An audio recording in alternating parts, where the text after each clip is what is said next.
Do you understand what you are being charged with, Mrs. Doyle?" I stood in the middle of the Cook County Circuit Court, staring directly at the face of the man I had raised for 45 years, Grant Doyle, my son. Now he sat at the defendant's table, hands cuffed, shirt wrinkled, eyes darting away, refusing to look at me. The prosecutor played a recording. Grant's voice echoed throughout the room packed with reporters. "We're going to make her truly lose her mind, switch her medication, hide her belongings, tell her she did things she never did. In 2 months, every doctor will diagnose her with dementia." 60 people inside the courtroom went silent. I saw several elderly people quietly wiping away tears. But this story, it did not begin in the courtroom. It began with a folded piece of paper. 3 weeks earlier, Dr. Samuel Patel, who had been caring for my health for over 20 years, suddenly acted strangely that day. His hands trembled while checking my blood pressure. His eyes avoided mine, refusing to meet me directly. "Mrs. Doyle, your health is perfectly fine," he said, his voice tense. "Your heart is strong, your mind is clear.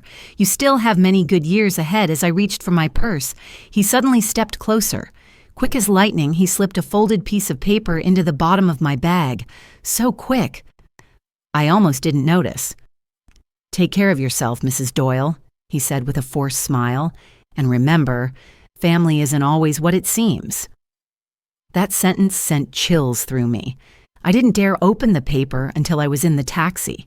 My heart pounded all the way back to the suburbs of Chicago. Dr. Patel had always been serious, professional. He had watched Grant grow up from his teenage years. Why would he do something so strange today? When I walked into the house, Grant, my daughter-in-law Vanessa, and my granddaughter Lily were whispering together in the living room. They fell silent the moment they saw me. Vanessa quickly hid some papers behind her back. Something was wrong. That night, alone in my bedroom, I unfolded the paper. Just 7 words. But those 7 words shattered 45 years of my motherhood. Don't go home. Run away. Below it, Dr. Patel had written one more line that froze the blood in my veins. "Your family wants to put you in a nursing home. They asked me how to seize your assets. My name is Miriam Doyle. I am 70 years old. And this is the story of how I discovered that my own family, the very people I once loved most in this world, were plotting to destroy me. But there is one thing they do not know. I have $3.95 million they have never heard about, and I am about to teach them a lesson they will never forget." If you want to hear the whole story, make sure to subscribe to the channel and turn on the notification bell so you won't miss it. So, what could drive a mother like me to become the opponent of her own son? And why would a doctor risk everything to slip that fateful piece of paper into my purse? To understand why that piece of paper shattered my entire life, you need to know how much I loved this family. Grant was not my biological child. In the winter of 1982, amid the skin-cutting cold of Chicago, my late husband Robert and I adopted the boy from an orphanage. At that time, Grant was only 2 years old, a frail, frightened child who refused to utter a single word. I still remember the first afternoon we brought him home. I cooked chicken soup, the dish I thought every child would love.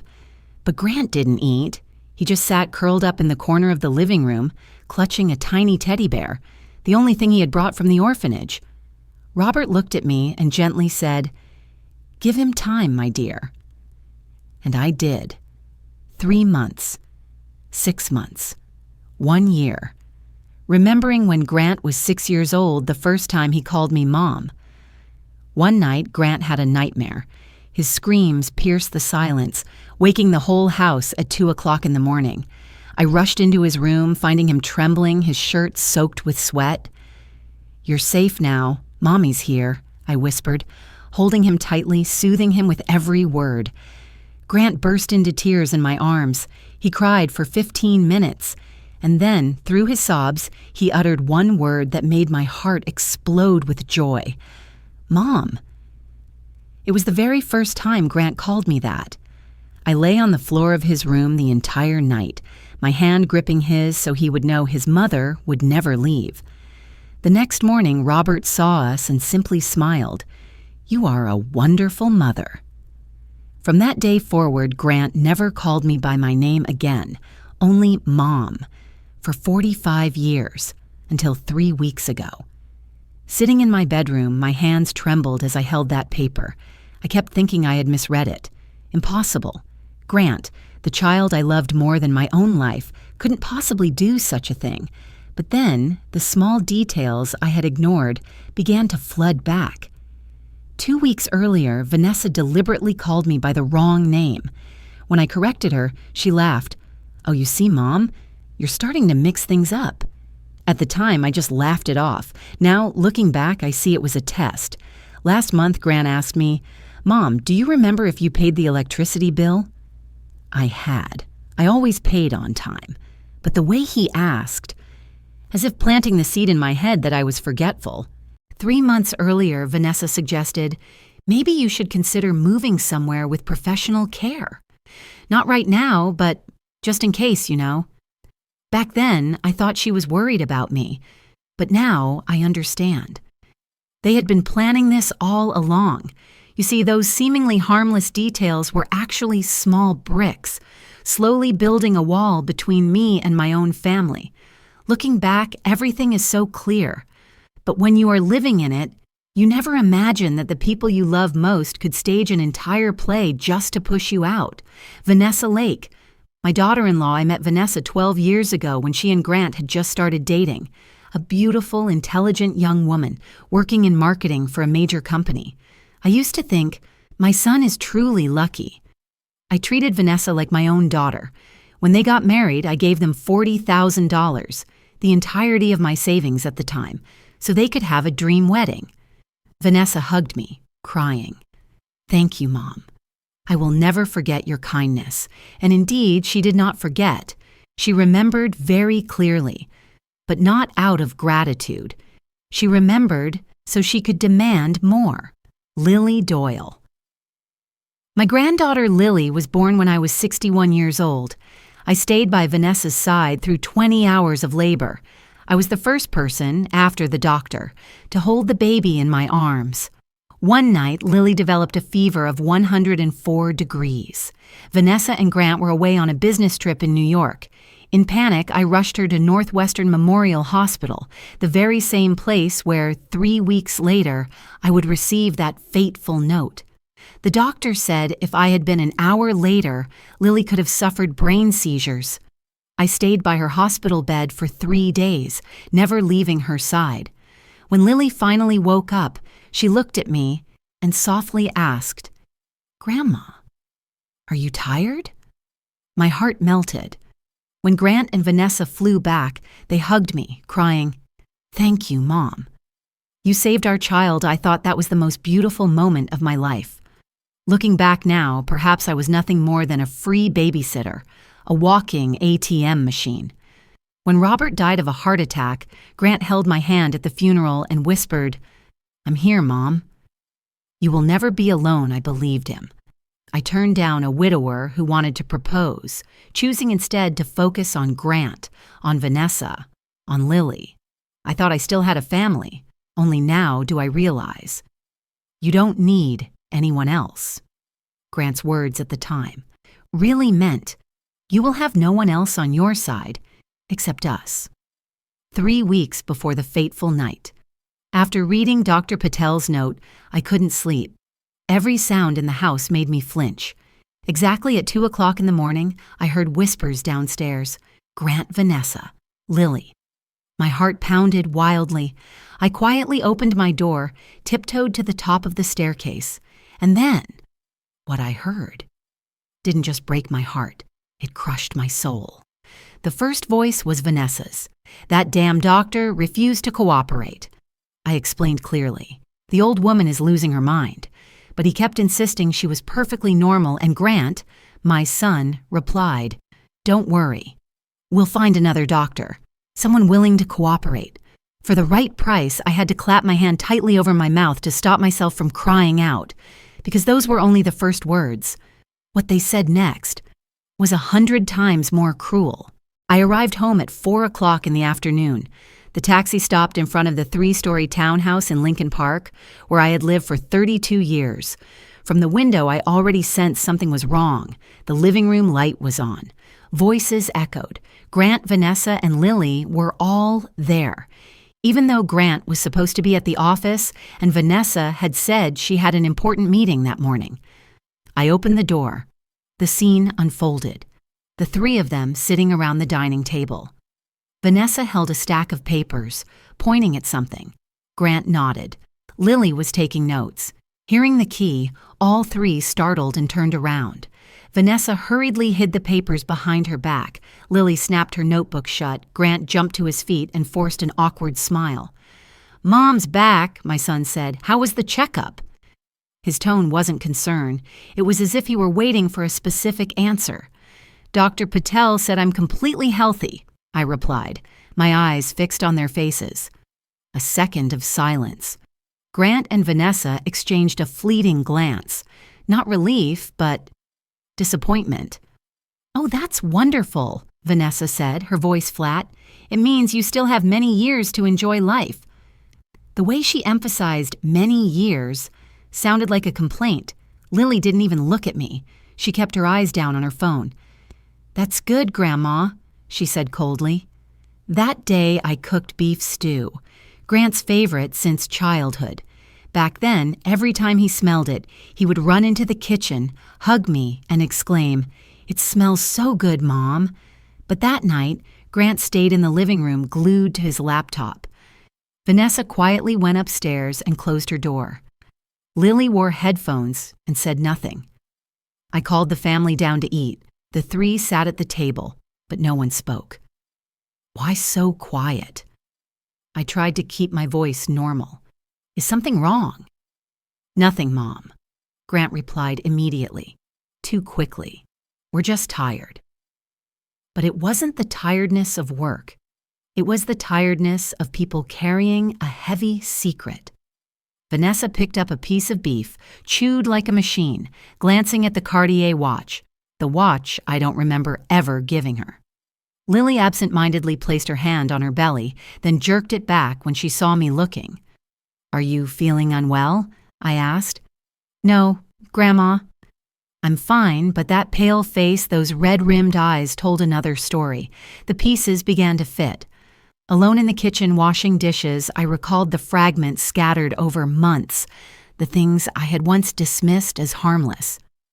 2 weeks earlier, I was watering plants in the garden when Vanessa called out, "Michelle, lunch is ready." Michelle is the neighbor's name. "Sweetheart, I'm Miriam." I laughed and corrected. Vanessa looked up, a strange expression crossing her face. She paused a beat before saying, "Oh, you see, Mom, you're confused." I didn't call the wrong name. Last month, Grant asked, "Mom, have you paid the electricity bill?" I was sure I had. I even opened my checkbook to show him. Grant looked, nodded, then said casually, "Maybe the bank hasn't updated it." But his eyes were not apologetic. They were testing my memory. 3 months earlier, Vanessa brought me a nursing home catalog. "You should look into these places," she said gently. "Just in case, not right now." I once thought she was worried for me.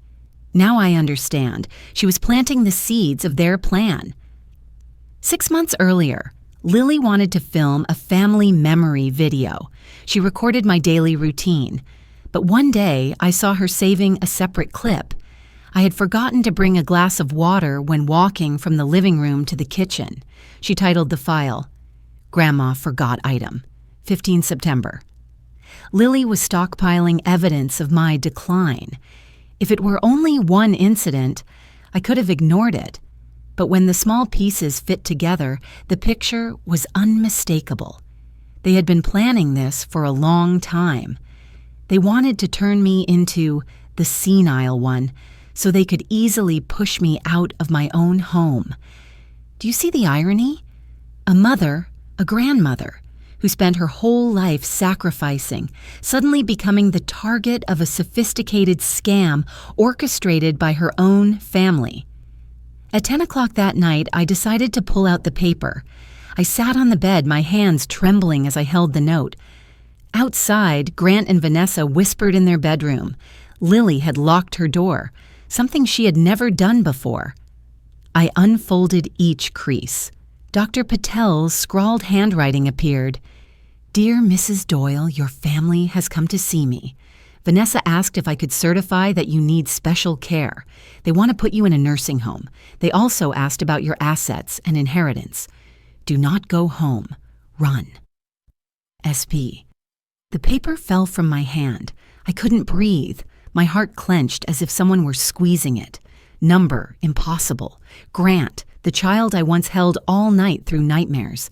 The child for whom I sold the only keepsake of my husband to support his education. That son now wants to throw me into a nursing home to steal my assets? Vanessa, the daughter-in-law I treated like my own, to whom I gave $40,000 so she could marry Grant. She's leading this plot? 11 o'clock at night. Memories flooded back. Tears streamed uncontrollably. I remembered. Grant at 6 with a stutter. I worked 3 jobs to pay for his therapy. Grant at 12. I sold Robert's only keepsake car to send him to study architecture. When Robert died, I refused to remarry, devoting myself entirely to Grant, to his family, all of it, in exchange for today. By 1 o'clock in the morning, voices came from downstairs. I lay staring at the ceiling, eyes dry. Suddenly, footsteps, a chair scraping, whispers, Grant, Vanessa, Lily. I sat up. Part of me wanted to go down immediately and confront them, but instinct whispered, "Don't. Listen first."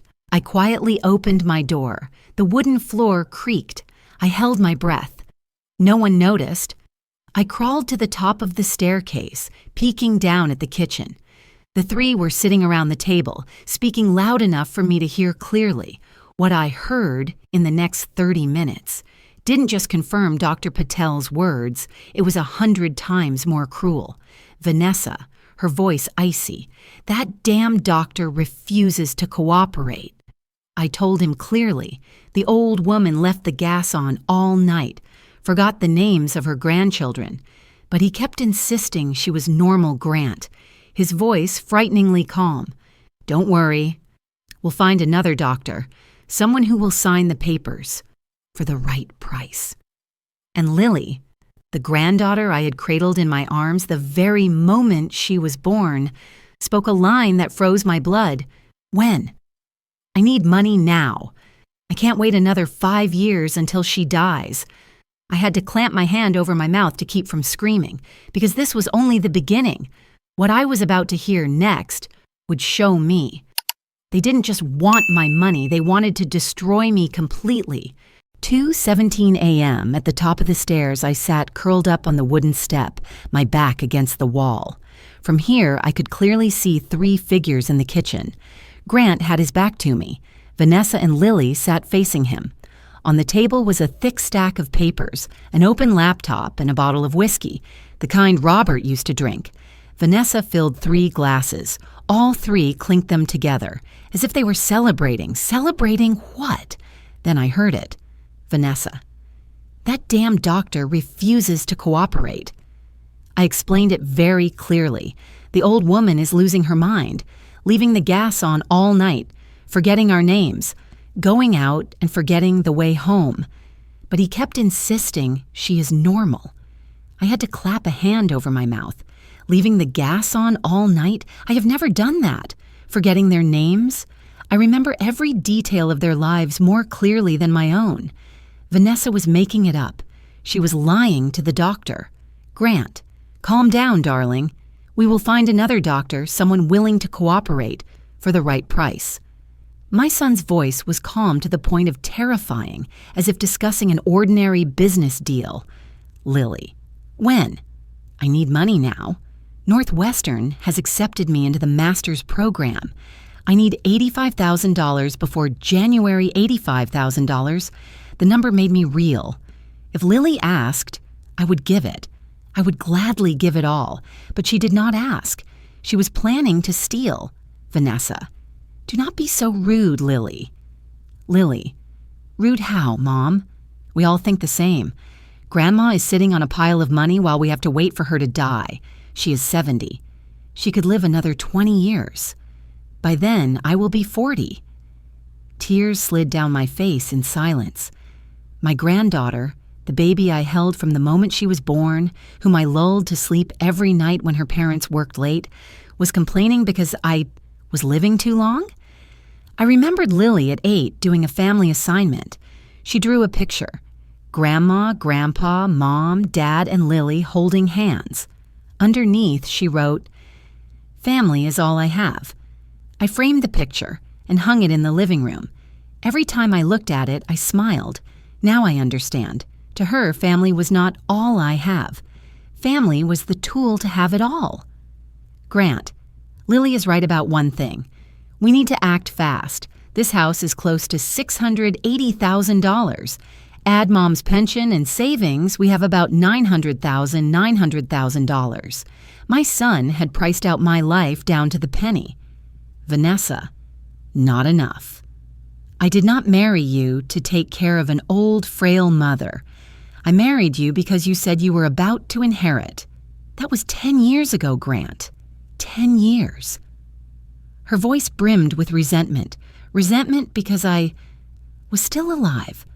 I remembered their wedding day, how I held Vanessa's hand and said, "You are a precious gift God has given our family." She hugged me, crying. "You are a gift to me, too." Turns out she was only waiting for the next gift, the $900,000 gift when I die. Grant, I know. I am working on it, Lily. Working on it how? You have been saying that for months, Grant. I am meeting the lawyer tomorrow. There must be a way to declare Mom incompetent without a doctor. Declare incompetent? Each word stabbed straight into my heart. Vanessa, and if that does not work? Grant fell silent, took a long swig of whiskey, set the glass down. Grant, then we use Plan B. Lily, what is Plan B? I held my breath. My heart pounded as if it would burst. Grant, icily, we make Mom actually lose her mind. The world tilted. I gripped the banister to keep from falling. My son? What had he just said? Vanessa, what do you mean? Grant, switch Mom's blood pressure medication with placebos. Hide her things and tell her she lost them. Tell her she did things she never did. In 2 months, any doctor will diagnose her with dementia. They did not just want money. They wanted to smash my mind to turn me into exactly what they had fabricated. Lily, nice, nice. From the mouth of my granddaughter, the child I once saved from seizures at 4 years old. I saw that night again, Lily burning up in my arms. I drove 90 miles per hour to Northwestern Memorial, ran red lights, not even thinking about tickets. The doctor said, "You arrived just in time." An hour later, and she could have suffered brain damage. I knelt and thanked God. I sat by her bed for 3 days without sleep. When she opened her eyes, her first words were, "Grandma, I am hungry." I cried with happiness, held her and whispered, "Grandma loves you so much." And now, she sat in the kitchen and called the destruction of my mind nice. Vanessa, but we have to be careful. What if someone gets suspicious? Grant, no one will. Mom has no friends, no other relatives besides us. She is a lonely old woman, completely dependent. Who will stand up for her? He was right. I had no close friends, no siblings, my parents were gone. I was alone, and Grant knew it. Lily, but she is still healthy, still lucid. Vanessa, that is why we must move quickly. Once we put her in a nursing home, we will have access to every account, sell the house, take the pension, handle everything without anyone stopping us, Grant. Exactly. And the best part is, to the world, we will be the model family caring for a sick old woman. They laughed. All 3 of them laughed. They laughed at my pain, laughed at my naivete, laughed at the unconditional love I had for them. On the staircase, I felt something shatter inside my chest. Not my heart, My heart had cracked when I read Dr. Patel's note. What broke was my faith. Faith in goodness. Faith that love would be returned. Faith that family is sacred. All of it was wrong. I had been living in a lie for 45 years. Vanessa. Tomorrow morning, I will photocopy all her cards. Spend in scattered amounts and she will not notice Grant. Good. I will go through all of Mom's papers. There must be a will we can adjust. Lily. Adjust how? Grant, with a dry laugh. Suppose, in a moment of confusion, Mom decides to leave everything to us because we are the only ones caring for her. Lily. Dad, you are a genius. Lily called her father a genius for plotting to forge a will. Vanessa. But still be careful. What if anyone suspects? Grant. No one. As I said, Mom has no one. A lonely old woman who will defend her. I remembered the last time I heard that exact line, "Who will defend Mom?" from Grant's mouth. In 2015, after Robert died, a real estate company offered to buy the house at a high price. I refused. This is the home your father built. I cannot sell it. They called again, applying pressure. I was shaken. Grant said, "Do not worry, Mom. I will defend you. I will always be by your side." I cried from gratitude then. Now I understand. He did not defend me. He simply waited for the moment to take everything. Vanessa. Remember Lily's 15th birthday? That old woman bought that horrible red dress and forced you to wear it. Your friends laughed, Lily. Yeah. From that day, I swore I would get revenge on her one day. I remembered that dress. I searched all over Chicago to find it. I thought it was beautiful, thought Lily would love it. I saved for 3 months. When Lily put it on, I said, "You look like a princess." She hugged me. "Thank you, Grandma. I love you so much." So that was a lie. Vanessa. What annoys me most is that she always flaunts being the good mother, sacrificing everything for Grant, as if she were a saint. The truth is, she adopted Grant because she could not have children. She used him to fill a void. Those words were knives. I did not adopt Grant to fill a void. I adopted him because I loved him. Because when I looked into the frightened eyes of a 2-year-old, I thought, this child needs to be loved. And I loved him with all my heart. Grant, that is enough. But I get your point.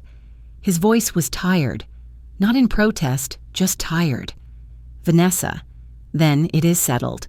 Next week, you tell her we have found a very good nursing home. It will be better there, with friends her age, Grant.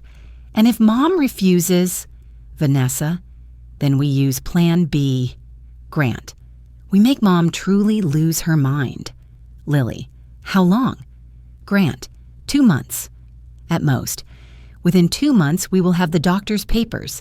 Then we put her in the home, sell the house, take the money, and our lives will go back to normal. Their lives will go back to normal. And me?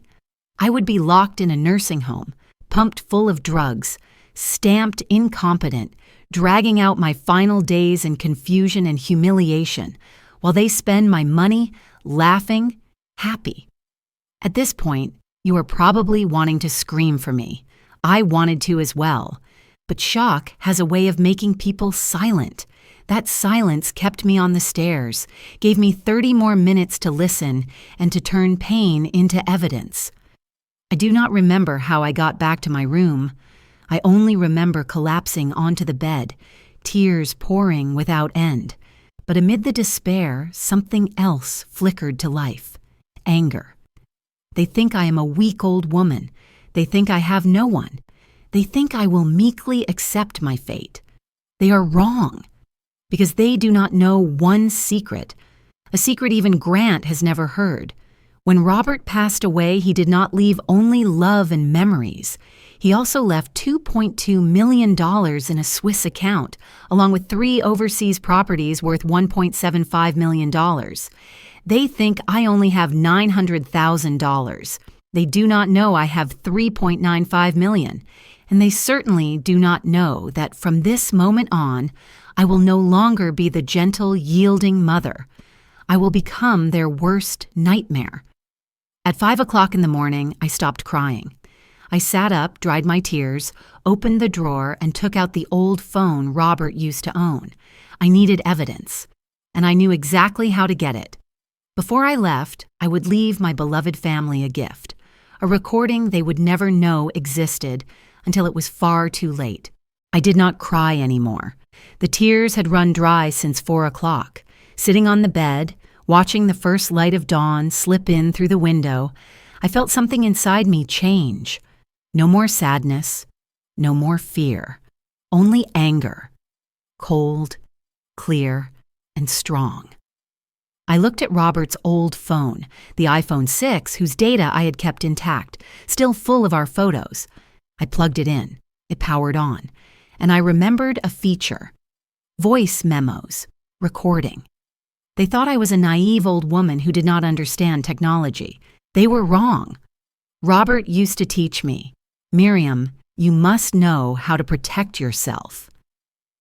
In this world, good people do not always win, but smart people do. Now I had to be smart. I opened voice memos and started a continuous recording. I hid the phone in the pocket of my cardigan, the long one I always wore around the house. The plan, go downstairs, forget something near Grant and Vanessa's room, and hope they were still talking. But first I had to pack. A small navy suitcase Robert bought me on our trip to Italy in 2012, the last trip we ever took. I folded a few sets of clothes, enough for a few days. Important documents, passport, birth certificate, savings book, certificate of home ownership, and most important, the small brown notebook, all the information for the secret accounts, the Swiss UBS account number, the addresses of the 3 overseas properties, the asset manager's phone number. I hid the notebook in the coat lining. I slowly opened the door. The wooden floor creaked. I held my breath. No sound from Grant's room. I kept going, step by careful step. At Grant and Vanessa's door. It was ajar. Voices inside. They were still awake. Vanessa's voice. I am really worried. What if that old woman finds out? Grant. She will not. Do not be paranoid. Mom trusts us completely. I placed the phone against the crack in the door to capture the audio more clearly. Right then, the floorboards let out a loud creak. I froze. Silence inside. Grant. Did you hear that? Vanessa. Yes. Someone is in the hallway, footsteps approached. I snatched the phone and hurried back to my room, pulled the door shut, and locked it. I pressed my ear to the door and heard them open theirs and step into the hall. Grant. Hello? Anyone there? A pause. Vanessa. Probably the wind. Or the Riley's cat next door. Grant. Yeah. Probably they went back in and closed the door. I exhaled. Almost blew it. I checked the device. 37 minutes of recording. Enough. The suitcase was ready. I put on khakis, a gray sweater, and my cardigan. I looked around the room, where I had slept for 32 years. The bed where Robert and I lay awake planning Grant's future. The window where I stood as he left for his first day of school. On the wall were photos.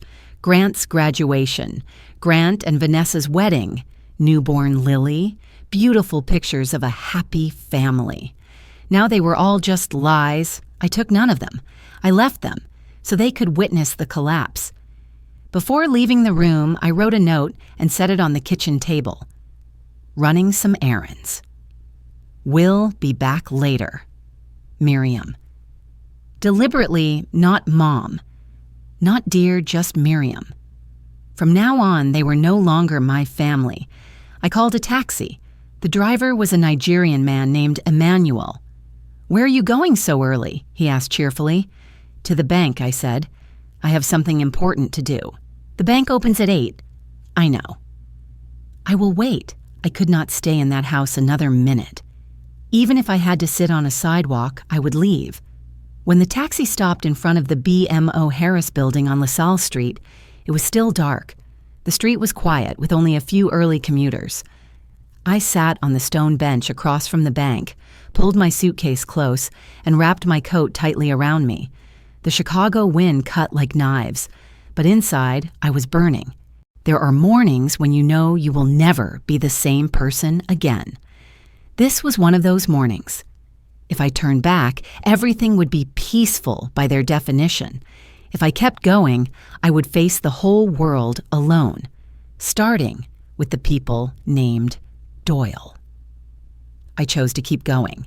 As soon as the doors opened, I went to the counter to see Patricia Martinez, whom I had known since 2010 when Robert was alive. "Mrs. Doyle," Patricia smiled. "Long time no see. How are you?" "I am well, Patricia. I need to withdraw $8,000 in cash." Her smile faded. $8,000? That is a large amount, ma'am. Are you sure? Carrying that much cash is not safe." "I am sure." Patricia studied me more closely. "Are you in some kind of trouble? If anyone is forcing you—" "No one is forcing me, Patricia." I kept my voice steady. "I am changing a few things in my life, and I need cash." She nodded slowly. "All right. I will need to verify your identity and get a few signatures." While we waited, I said, "I also want to check another account."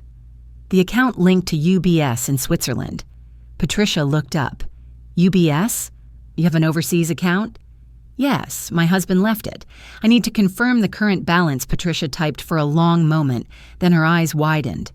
"Ma'am, this account has $2.23 million. "That is correct." "And you have never withdrawn?" "No." Until today, she looked at me with a new respect. "You may want financial advice with this amount." "I will, but not today. Today I only need $8,000 in cash and confirmation that the account remains secure." "The account is very secure, ma'am." With the envelope of cash, sealed by Patricia, tucked into my inner coat pocket, I walked to the Peninsula, Chicago, a 5-star hotel, luxurious, expensive. I had never stayed in a place like this. Even when Robert was alive, we were always frugal, always thinking about Grant's future. But Grant had not thought about me. So why should I think about him? The lobby was resplendent. Crystal chandeliers, marble floors, the gentle scent of jasmine. The receptionist was an elegant woman, about 35, named Amanda. "Good morning. Do you have a reservation?" "No, I need a suite with a city view," Amanda typed. "We have a junior suite available, $750 per night. How long will you be staying?" "Not sure. Perhaps a week, perhaps longer. You will pay for 1 night in advance and leave a card on file." I handed over a card, in my name, not joint with Grant. Amanda processed it and handed me the key. Room 1047, 10th floor. "Would you like assistance with your luggage?" I looked at the small suitcase. "No." "I can manage 9:45 in the morning." I found room 1047. The door opened. I stepped in. A spacious room. King bed, white sofa, a dark wood table, a large window overlooking the magnificent Mile, a marble bathroom, deep soaking tub, soft robes. I set down my suitcase and stood still in the center of the room, and for the first time in many hours, I let the feelings come. I sank to my knees, cradled my head, and cried. Not sobbing. Tears ran silently. I cried for loss, for betrayal, for 45 years of love shattered, but also for release. For the first time in decades, I was doing something just for myself. Not for Grant, not for Vanessa, not for Lily, for Miriam Doyle alone. I stood up and went to the bathroom. The woman in the mirror, gray-streaked hair, a face lined with years, red-rimmed eyes, was not the person I remembered. When did I disappear? When did I stop existing as Miriam and become only Grant's mother? I splashed my face with cold water. My mind cleared. On the sofa, I set my phone to silent mode. 37 missed calls, 22 from Grant, 10 from Vanessa, 5 from Lily, all within 3 hours. Grant's message, 9:23. "Mom, where are you? It is 9 o'clock and you are not home. We are very worried." Worried. Not about me, but about losing control. Vanessa's message, 9:41. Mom, Miriam, please call back. I'm really worried. You never go anywhere without telling us true, because I had always been the predictable mother, for their convenience and control. Lily's message, 9:55. Grandma, where did you go? My parents are panicking. Panic is good. Let them taste what I swallowed all night. I replied briefly, I am fine. Handling personal matters. Will contact you when I am ready. Send. 3 seconds later, the phone rang. Grant. I did not answer. Then Vanessa. I still did not answer. Grant's text. Mom, what are you doing? Where are you? If you do not call back in 30 minutes, I will call the police. All caps. He was losing his composure. I wrote back, I am an adult. I have the right to go wherever I choose. Do not call the police. I am not missing. I am free. The phone rang again. This time I picked up. Hello, Grant. MOM. His voice ground out each word, not worry but anger. Where are you? It is 10 o'clock. Do you know how worried we are? Worried or angry because you lost control? Silence. What are you saying? I am saying you are not worried about me, Grant. You are worried because you do not know where I am. You are worried because you can no longer control me. Mom, are you feeling unwell? You are saying strange things. The old trick. Make me doubt myself. I feel very well, Grant. I have never been clearer. Come home. We need to talk. No, I do not need to talk to you. Are you threatening me? For the first time in my life, I heard him shout at me. Calmly, I said, No, Grant. I am not threatening you. I am protecting myself from people who want to harm me. No one wants to harm you. We love you. Love? You call that love? Yes. We worry about you. We want you to have the best care. In a nursing home where you plan to lock me away while you and Vanessa split my $900,000? Dead silence. I could hear Grant breathing, short, rapid. Mom, what are you talking about? You think I do not know, Grant? You think I did not hear? Hear what? I heard everything. Last night, 2 a.m, when the 3 of you sat in the kitchen planning to turn me into someone incompetent. A long, deep exhale. Mom, you misheard. We did not. Do not lie anymore. I have a recording, Grant. The pause stretched. 10 seconds, 20 seconds. Then Grant's voice changed completely. No longer, my son. A stranger. Are you threatening me? No longer, Mom, it was you. No, Grant, I replied, my voice ice cold. I am warning you. A warning about what? That from now on, everything changes. You think I am a weak old woman with no one. You are wrong, and you will soon learn just how wrong you cannot. I can, and I will. See you in court, Grant. I hung up. My hands shook, not from fear, but from exhilaration. The war had begun, and this time I was no longer the victim. I was the one holding the weapon. Hanging up on Grant, I sat still on the sofa, looking down at the magnificent mile. People crowded the sidewalks, shopping, laughing, living ordinary lives. And me? I was preparing for a war. I knew I could not fight alone. I needed allies. I needed someone who understood the law. I needed evidence stronger than a single recording. I opened the MacBook Air Robert bought in 2014. He had taught me how to use it. Miriam, you have to keep up with the times. Only now did I grasp how deep his words ran. I typed, Elder Abuse Attorney Chicago. The first result, Cruz, Min and Partners, specializing in elder abuse and financial fraud. I clicked, a professional website.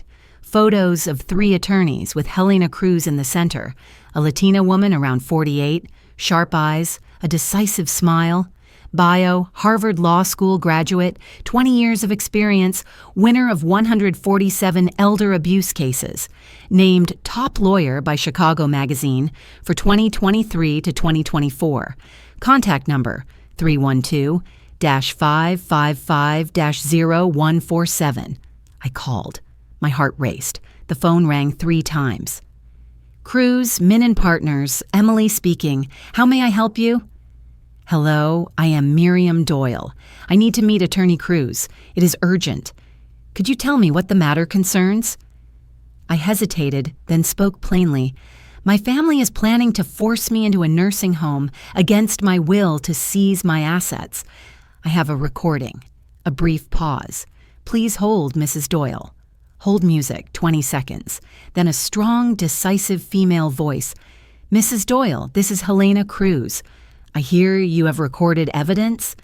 Yes, I recorded a conversation between my son, my daughter-in-law, and my granddaughter. They are planning to make me lose my mind in order to take my assets. Can you come to my office at 2 o'clock this afternoon? Yes, I will come. And Mrs. Doyle, do not delete the recording, do not tell anyone about it, and absolutely do not go home. I do not intend to. Good. Address: 120 South LaSalle Street, 18th floor. I will be expecting you by afternoon. I went to see Helena. The office sat in a gleaming glass tower right downtown, 18th floor, overlooking the Chicago River. Receptionist Emily led me into the conference room. A long walnut table, leather chairs, plaques on the walls. Helena Cruz walked in, more striking in person than in photos. Tall, upright, charcoal gray suit, hair neatly tied back. Dark brown eyes looked straight at me, not with pity, but with precise assessment. Mrs. Doyle, she said, shaking my hand firmly. Sit. Start from the beginning. I sat and told her everything, from Dr. Patel's note to the 2 a.m. conversation to Plan B, turning me into someone incompetent. Helena listened without interrupting, took notes, occasionally furrowing her brow. When I reached the line, within 2 months any doctor will certify she needs full-time care. Helena set down her pen. Do you have the recording? Yes. I opened my phone and played the file. Grant's voice filled the elegant room. We will make Mom truly lose her mind. Switch her blood pressure meds with placebos, hide her things, and say she lost them. Helena listened to all 37 minutes. Her face grew graver by the second. When it ended, she looked straight at me. Mrs. Doyle, this is one of the most serious elder abuse cases I have ever seen. Not just financial fraud, but a conspiracy to destroy a person's mind. What can I do? We will pursue criminal charges. In Illinois, elder abuse is a felony. They could face 10 to 15 years in prison. But we need more evidence. This recording is strong, but they could claim it was a joke, that you misheard, or that it is being misconstrued. Enough to open the case, not enough to finish it.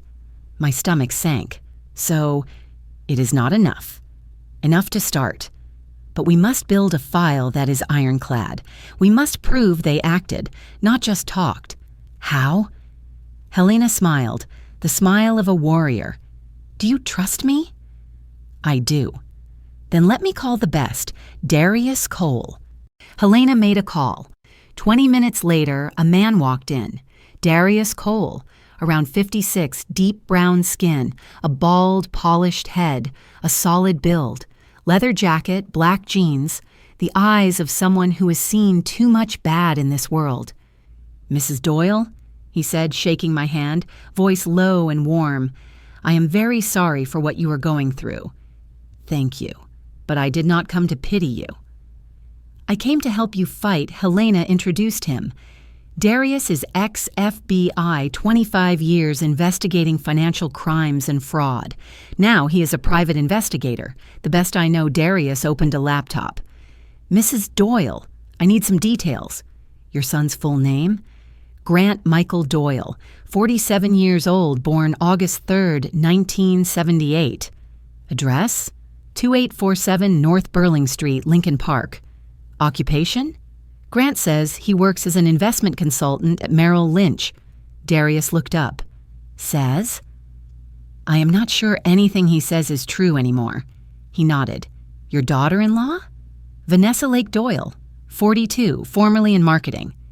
Granddaughter? Lillian Doyle, 19, a freshman at DePaul University. Do you know what banks, cards, or companies they use? I only know Grant and Vanessa have a joint account at Chase. On their wedding day, I gave them $40,000. $40,000? Darius looked at me. That is a lot of money. I only wanted my child to be happy. And your accounts? I have one at BMO Harris Bank, and one overseas. Helena and Darius exchanged a glance. Overseas? Helena asked. Robert, my husband, left an account at UBS in Switzerland, along with 3 properties in Ireland, Switzerland, and Canada. Does your family know? No, no one does. Darius looked up. You said no one? Robert told me to keep it secret, a contingency plan if something ever happened. Value? $2.23 million in the account, plus $1.75 million in property. Helena exhaled. Nearly $4 million. Yes, and your family thinks you have how much? About $900,000. House, savings, pension. I heard Grant say so. Darius gave a small, bitter smile. They conspired to destroy you for not even a quarter of what you actually have. Seems so. Helena stood. Mrs. Doyle, I will take the case. I bill $500 per hour. Darius, $200 per hour plus investigative expenses. I can pay.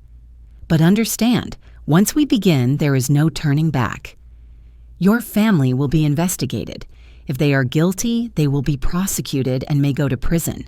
Are you sure you want that? I looked Helena straight in the eye. My son conspired to destroy my mind. My daughter-in-law wants to lock me in a nursing home. My granddaughter complains that I have lived too long. They are no longer family. They are criminals. I want them to pay. Helena smiled. Then we have an agreement. Darius, start. I want to know everything about those 3 within 48 hours. This was the moment the line was drawn. On one side was silence and being swallowed whole. On the other was truth and the price it demands. I had chosen. From now on, each discovery would hurt me a little more, but it would also sharpen my case. The next day, I was sitting in the suite's living room, sipping tea, when Darius called. Mrs. Doyle, I have news. Not good. Tell me. Grant is no longer at Merrill Lynch. What? He was terminated 9 months ago, January of 2024. Reason, inappropriate conduct. An internal source says Grant flirted with a secretary. She reported him to HR, and the company let him go to avoid a scandal. 9 months. My son had been unemployed for 9 months without telling me. But he leaves the house every day in a suit. An act. He goes somewhere, a cafe, a library, and comes back on schedule. Then what are they living on? On your money. Darius continued, each sentence like a knife stroke. Grant has a serious gambling problem. Debt of $127,000. $127,000. Sports betting, NFL, NBA, even college baseball on illegal sites. I have proof, and the loan sharks are not gentle. Twice they came to the house to threaten. Luckily, you were not there. I remembered coming home early once and seeing Grant speaking with 2 bulky men at the door. He said co-workers. Now I understood. They were debt collectors. There is more, Darius said. Grant has been flirting with multiple women, not just the secretary.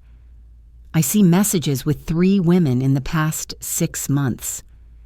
Grant has a family. With all respect, you need to accept Grant is not who you think he is. And Vanessa? Worse. Darius opened a file. She opened 5 credit cards in your name, using your SSN, birth date, and address. How? Living in the same house, she had access to your documents, and she was crafty. Opened them at banks you do not use. Citi, Capital One, Amex. How much debt? $51,000. The room tilted. What did she buy? Louis Vuitton, Gucci, a July Caribbean vacation for 5 at a 5-star resort, cosmetic surgery consultations in the Gold Coast. July. She said she was visiting her sick mother. Vanessa's mother lives in Arizona and is very healthy. I called to confirm she lied. The whole family lied. There is more, Darius said. Vanessa is having an affair. With whom? Todd Riley, the neighbor. Todd, Carla's husband who brings me a cake every Christmas. How long? 18 months. They meet at Hotel Allegro, downtown Chicago, every Tuesday and Thursday, the exact 2 days Vanessa claims to go to yoga. I remember I paid $800 per year for her gym membership. Turns out the money went to hotel rooms. I have photos, Darius said. 47 meetings, images from security cameras. Do not show me, I sighed. I do not need to see. And texts, Vanessa to Todd. Just wait a few more months. When the money is in our hands, you and I will be free. She planned to leave Grant after taking my money. And Lily? Darius hesitated. This is the hardest part. Say it. I can handle it. Lily is pregnant. 14 weeks I held my breath. 14? Nearly 4 months? Yes. And the father is Marcus Donnelly, a literature professor at DePaul, 52 years old, with a wife and 3 children. Lily, the granddaughter I love most, pregnant by an older married man. What is she planning to do? She told 3 friends she needs money to solve the problem, not clear whether to terminate or carry to term. Does he know? He does. At first he promised divorce. Now he refuses to acknowledge the child and is threatening to sue Lily if she exposes him. Lily is facing a scandal alone, and instead of coming to me, she chose to join a plot to destroy me. There is more, Darius said. Lily borrowed $12,000 from 8 friends, saying it was to pay hospital fees for a grandmother with Alzheimer's. I felt sick, but I do not have Alzheimer's. Correct. Lily used a fake illness to scam money. And finally, Darius's voice dropped, there is something very serious. What else? I felt I was reaching my limit. Grant has contacted Malcolm Fisk. Who? A forger, specializes in medical records, doctors' signatures, legal documents. My heart pounded. My son has done what? Grant put down a deposit of $50,000 with Fisk for 3 items: a fake psychiatric file certifying you as severely demented, a forged power of attorney with your signature, a forged will in which you leave everything to Grant. I went numb. $50,000 to destroy me. But here is the good news, Darius said for the first time with a trace of relief. Good news? Malcolm Fisk is an FBI informant. He has been cooperating for 6 months to take down the forgery ring. You mean, the FBI recorded the entire transaction between Grant and Fisk. Clear video, clear audio. Grant buried himself. For the first time in 2 days, I felt a flicker of hope. So, we have them? We have them dead to rights, Mrs. Doyle. Grant is under federal investigation. Vanessa and Lily are implicated as well. If you want, we can put all 3 behind bars. I sat in silence, letting it sink in. The people I loved more than myself had not only betrayed me, they had committed crimes against me, and now they were about to pay. Darius, I said, my voice steadier than ever, keep digging. I want to know everything. Every detail, every lie, every crime. Are you sure? The more you know, the more it will hurt. I am sure. Because I do not want to merely defeat them. I want to bury them. A few days later, I sat in the suite at the Peninsula with Helena Cruz, discussing our next move. She set down her coffee cup and looked straight at me. Mrs. Doyle, we have enough evidence to file. But I have a proposal. A bolder one. I am listening. Instead of a closed confrontation, we force them to expose themselves publicly, so they incriminate themselves in front of witnesses. How? Helena smiled, the smile of someone opening a chessboard.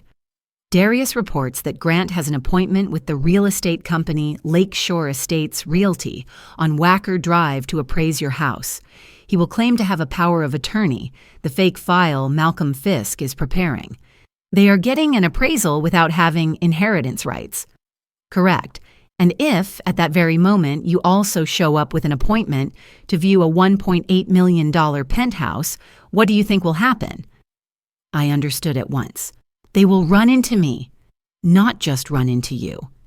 They will be caught trying to sell a house belonging to a fully lucid woman in front of staff, waiting clients, and your attorney. Darius will be there, incognito. You will be safe. I was still afraid, a small part, afraid to see Grant's face, to hear my son's voice, afraid my heart would soften. But the rest, the cold, hard part, wanted to see their faces when the plan collapsed. I will do it. I stood before the mirror.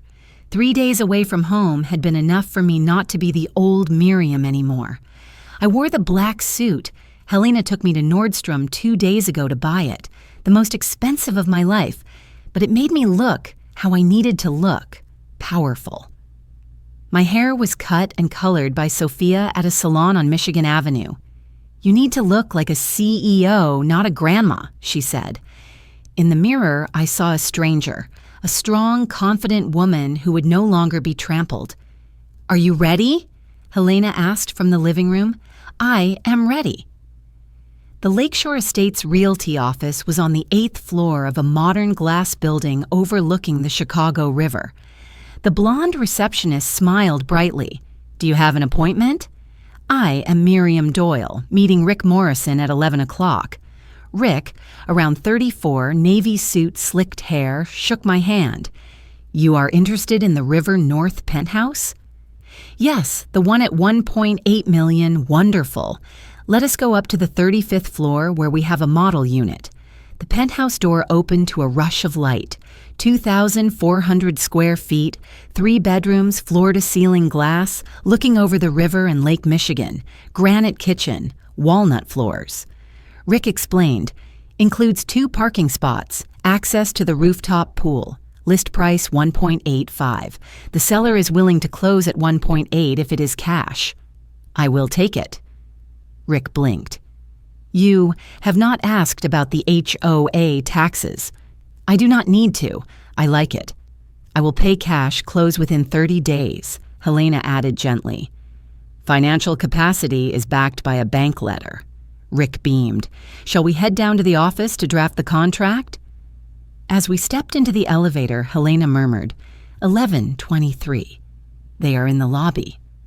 My heart pounded, but my steps were steady. Mini pause. Keep the rhythm. There are moments when a life cleaves in two. Either remain silent and be swallowed, or stand up in a crowd and call the truth by its name.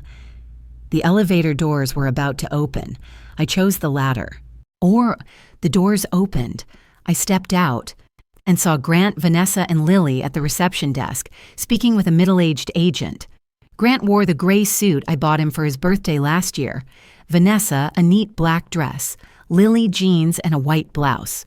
Trying to hide her belly, Grant was saying, my mother is no longer capable of making decisions.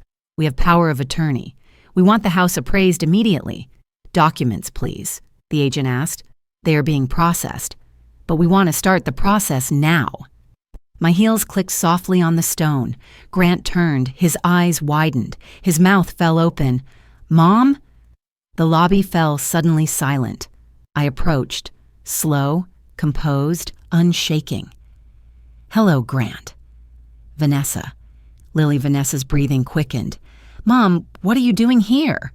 I'm buying a home. And what are you doing here? Grant quickly regained his tone. Mom, we were so worried. You disappeared for 3 days. Worried? Or angry because you lost control? Lily cut in. You are not well. You need to come home. Home so you can continue your plan to put me in a nursing home. Silence sank. Right then, Rick walked up, bright as sunshine. Oh, Mrs. Doyle's family? Wonderful. She just decided to purchase the $1.8 million penthouse in cash. Grant froze. $1.8 million? Exactly, Rick said cheerfully. Closing in 30 days, no financing. Vanessa muttered, Where did she get? From my accounts, dear Vanessa. The accounts you know nothing about, I turned to the agent working with Grant. I heard my son say he wants to sell the house of a mother lacking capacity. May I ask, who is this mother here? He looked at Grant, then at me, flustered. Mr. Doyle said, "His mother, ma'am." "I am his mother," I said, my voice carrying just enough for everyone to hear. "And I am fully competent. I just purchased a $1.8 million penthouse in cash. Does that look like someone lacking capacity?" The air thickened. A few clients pulled out their phones, camera lights glinting. Grant lowered his voice. "Mom, do not make a scene here. Come home." "No, from now on, everything is public. I have nothing left to hide. Do you?" I took out my phone and opened the recording. "Everyone," I said clearly, "please listen to a clip. This is my son, my daughter-in-law, and my granddaughter, planning to put me in a nursing home to seize my assets." "Mom, do not," Grant snapped, but I had already pressed play.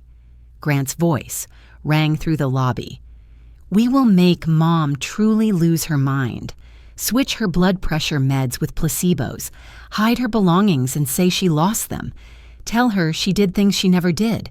Within 2 months, any doctor will diagnose dementia." Then Vanessa's voice, "Once we put her in the home, we can access all accounts. Sell the house, take the pension, handle everything." And then Lily. "She has lived too long already. I cannot wait another 20 years. The recording ended. Silence, as if the air had been sucked out. A middle-aged woman sprang to her feet. "My God, that is evil." A man said, "Call the police." Grant flushed. "That recording is illegal." "You cannot." Helena stepped forward as planned, handing out business cards. "In Illinois, one-party consent makes this recording lawful. I am Mrs. Doyle's attorney. What you heard constitutes evidence of a conspiracy to commit elder abuse, financial fraud, and intentional harm." Vanessa burst into tears, the kind practiced too well. "Mom, Miriam, I do not understand what you are doing. We only wanted you to be safe." "Safe as in 5 credit cards opened in my name with $51,000 of debt? Safe as in a Caribbean trip with Todd Riley while you lied about visiting a sick mother?" Vanessa blanched. You do not know. I know 18 months Hotel Allegro, Tuesdays and Thursdays. 47 photos." Lily clutched her belly and stepped back. Grant stood rigid. Helena produced another set of papers. 3 independent psychiatrists confirm Mrs. Miriam Doyle is fully lucid. She handed another document to Grant's agent. "And here is BMO Harris Bank's confirmation. Net assets near $4 million, not $900,000. As the family assumed, Grant's eyes bulged. $4 million? "Yes, Grant," I said evenly. "Your father left it. He told me to keep it secret, to see whether you loved your mother or her money. You failed." Grant shook his head, grasping, "You do not understand. I have debts, pressure. $127,000 in gambling, fired from Merrill Lynch for harassment. And instead of asking your mother for help like a son, you chose to destroy me." Lily broke into tears, this time real. "Grandma, I'm sorry. I did not think it would go this far. I needed money. I am pregnant and with a professor who already has a family. You were threatened. You were scared. But instead of coming to me, the woman who raised you, you chose to join a plot." Lily collapsed into a chair, sobbing. Helena lifted the final page, a copy of an FBI investigative order. Grant Doyle paid $50,000 to Malcolm Fisk, who is cooperating with the FBI, to forge medical records, a power of attorney, and his own mother's will. A wave of murmurs erupted. "Federal crime. They are going to prison." The agent turned to Grant. "I am sorry, Mr. Doyle. We cannot proceed. Please leave the office." Grant looked at me, face ashen. "Mom, you are destroying the family." I stepped closer, meeting his eyes. "No, Grant. You destroyed it yourselves. I am merely ensuring there is a price. I turned and walked toward the door. Helena stayed close. Before my hand touched the handle, I stopped and looked back at the three of them one last time. Oh, one more thing. Tonight at 8 o'clock, I will live stream and tell the whole story to the world. If today was bad, wait until millions know who you are. Vanessa screamed, "You cannot! You will ruin our lives!" I smiled, cold as steel. You plan to ruin my entire life. Now I am simply returning the favor. I pushed the door open. Behind me, Grant shouted, "MOM, come back!" I did not look back. For the first time in 45 years, I walked away without turning my head. My heart still hurt, but it was lighter than ever. The war was not over, yet the first battle I had won. And tonight, the truth would have its audience. That night, I sat before the laptop in my suite at the Peninsula, heart pounding. The ring light Helena bought was on, the mic plugged in, everything ready. Except I was still afraid. Not afraid of Grant or Vanessa, but of exposing my whole life to strangers, afraid to admit that my family, my pride for 45 years, had been one big lie. "You do not have to do this," Helena said softly beside me. "We have enough evidence to win in court." "No," I shook my head. "I need to do it. Not just for me, but for everyone being abused by family who do not dare speak up. If I, a 70-year-old woman, can do it, others can too." Helena nodded. "Then do it." "I am right here." Darius sat quietly in the corner, a silent bodyguard. I opened YouTube, created a live stream, and titled it, "A 70-year-old grandmother tells the truth about a betraying family." I clicked Go Live. A tiny number appeared on the screen. 3 viewers. I took a deep breath, looked straight into the camera. "Hello. I am Miriam Doyle, 70 years old. Tonight I will tell a true story about how my family, the people I loved most, planned to destroy me." My voice trembled slightly but did not stop. 4 days ago, my doctor, whom I have trusted for more than 20 years, secretly handed me a note. 7 words, "Do not go home. Run, 12 viewers." That night I eavesdropped on my family. My son, my daughter-in-law, my granddaughter, sitting in the kitchen at 2 a.m. They discussed putting me in a nursing home and seizing my assets. And if I refused, they would make me truly lose my mind. 47 viewers. The number rose quickly. I started from the beginning. Adopting Grant. Years of sacrifice. The night I overheard them talking. Maybe you think I am exaggerating, but I have proof. I opened the file and pressed play. Grant's voice filled the room. "We will make Mom truly lose her mind. Switch her meds." The chat on the right began to roll. "OMG, this is real." I'm crying. "Call the police." "Grandma, you are so brave." This happens to my grandma, too. 573 viewers. I continued. Hiring an attorney, the investigator Darius, what they found. My son owes $127,000 from gambling. My daughter-in-law opened 5 credit cards in my name. My granddaughter borrowed money from friends by saying I have Alzheimer's, but I do not. 1,247 viewers. And today, just a few hours ago, I confronted them at the real estate office in front of dozens of people. I exposed everything. 2,891 viewers. Why am I live streaming? Because silence is what they want. Silence is why elder abuse is common. Because we are ashamed. Because we think it is our fault. Tears spilled from my eyes. But it is not my fault. I am not wrong for loving my children. My mistake was not realizing sooner that they did not love me the way I loved them. The chat surged. "We love you, Miriam. You did nothing wrong. Thank you for speaking up. My mother needs to see this." 3,672 viewers. Retention beat. Keep the rhythm. I paused, wiped my tears, looked straight into the lens. If you are watching out of curiosity, stay a few more minutes. You will hear 2 phone calls I wish I had never had to hear in my life. The phone buzzed. Lily. I looked at Helena. She nodded. I put it on speaker. Hello, Lily. My granddaughter's voice sobbed. Grandma, please turn off the live stream.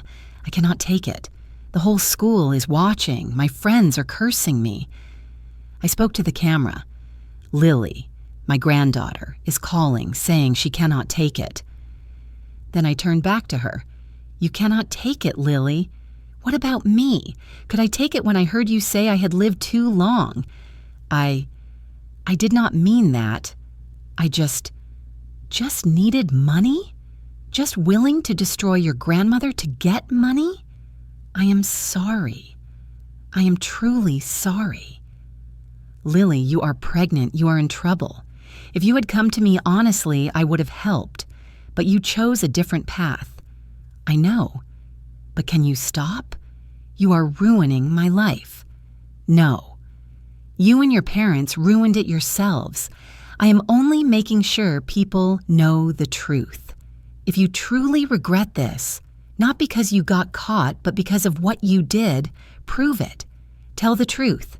Testify to what your parents planned. Choose to do the right thing, silence. If I do, will you help me? I promise. Not with money, but by helping you become stronger and kinder.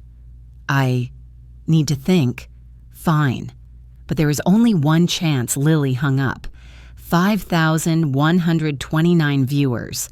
The chat exploded. That was powerful. Lily needs to do the right thing. Miriam, you are amazing. I'm sharing this everywhere. The phone buzzed again. Grant.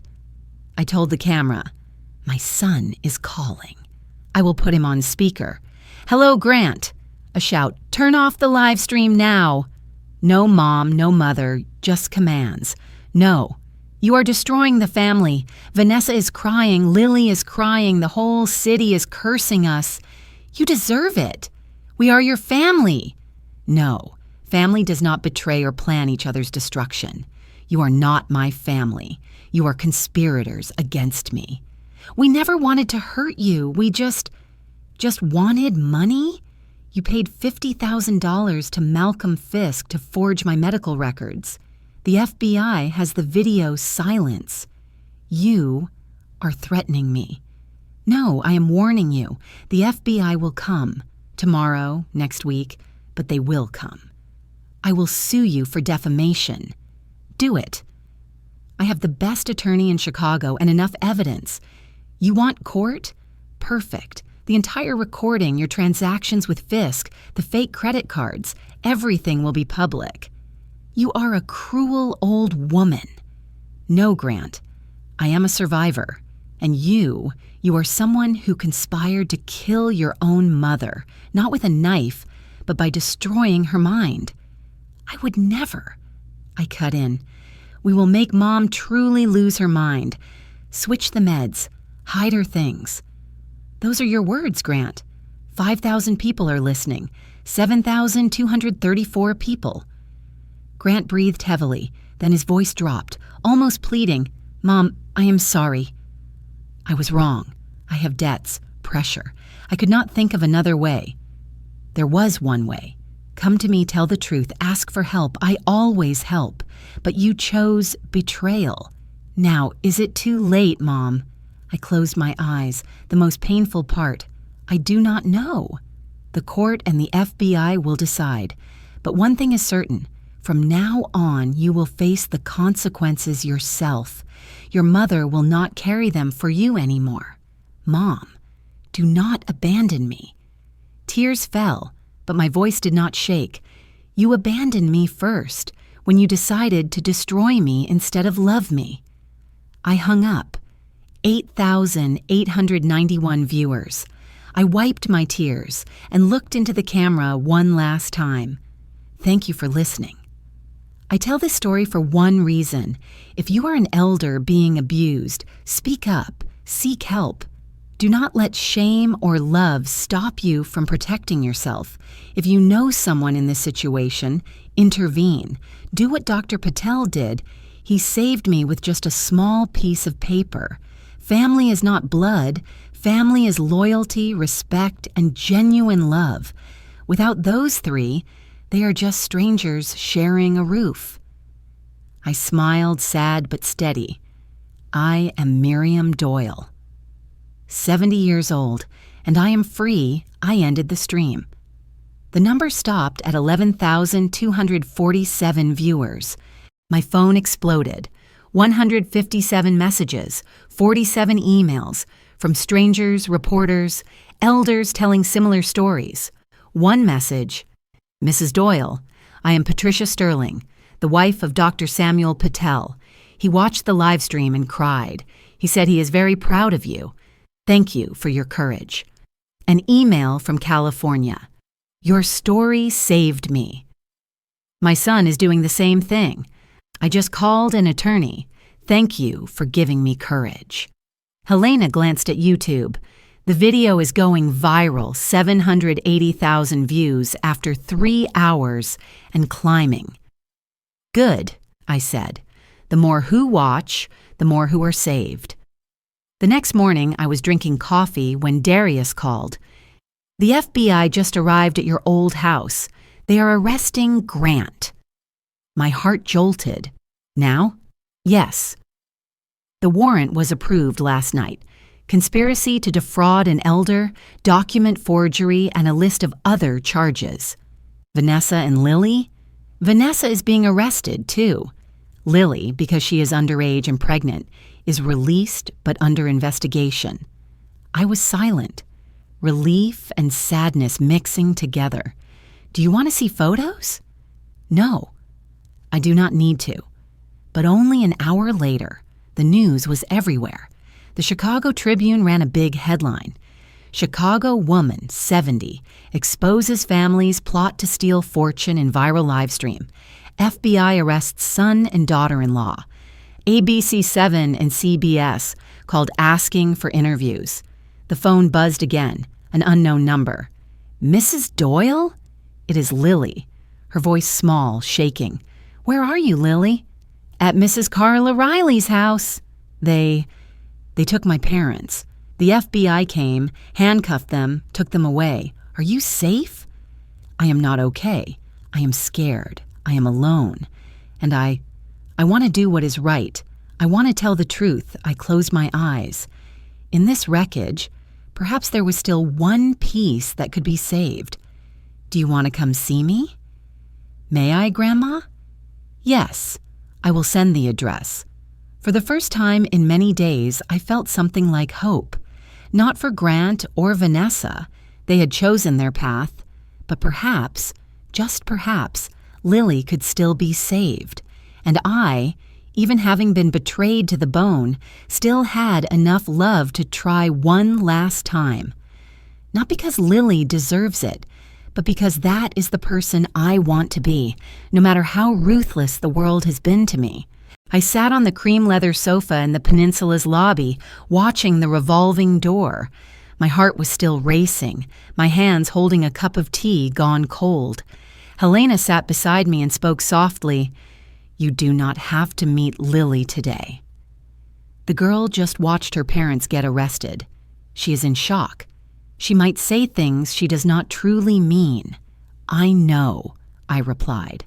But it might also be that today is when she is most ready to tell the truth. Darius stood in the corner of the lobby in a black coat, silent like a shadow. He had swept the entire hotel, ensuring no one was following. If the girl shows signs of instability or violence, I will step in immediately, he said. I nodded lightly. I did not think Lily would be violent. She was just a 19-year-old child who was pregnant, frightened, and adrift. The revolving door eased around, and Lily stepped in. I almost did not recognize her. An oversized gray hoodie trying to hide a pregnant belly, hair tied carelessly, bare face, eyes swollen with dark circles.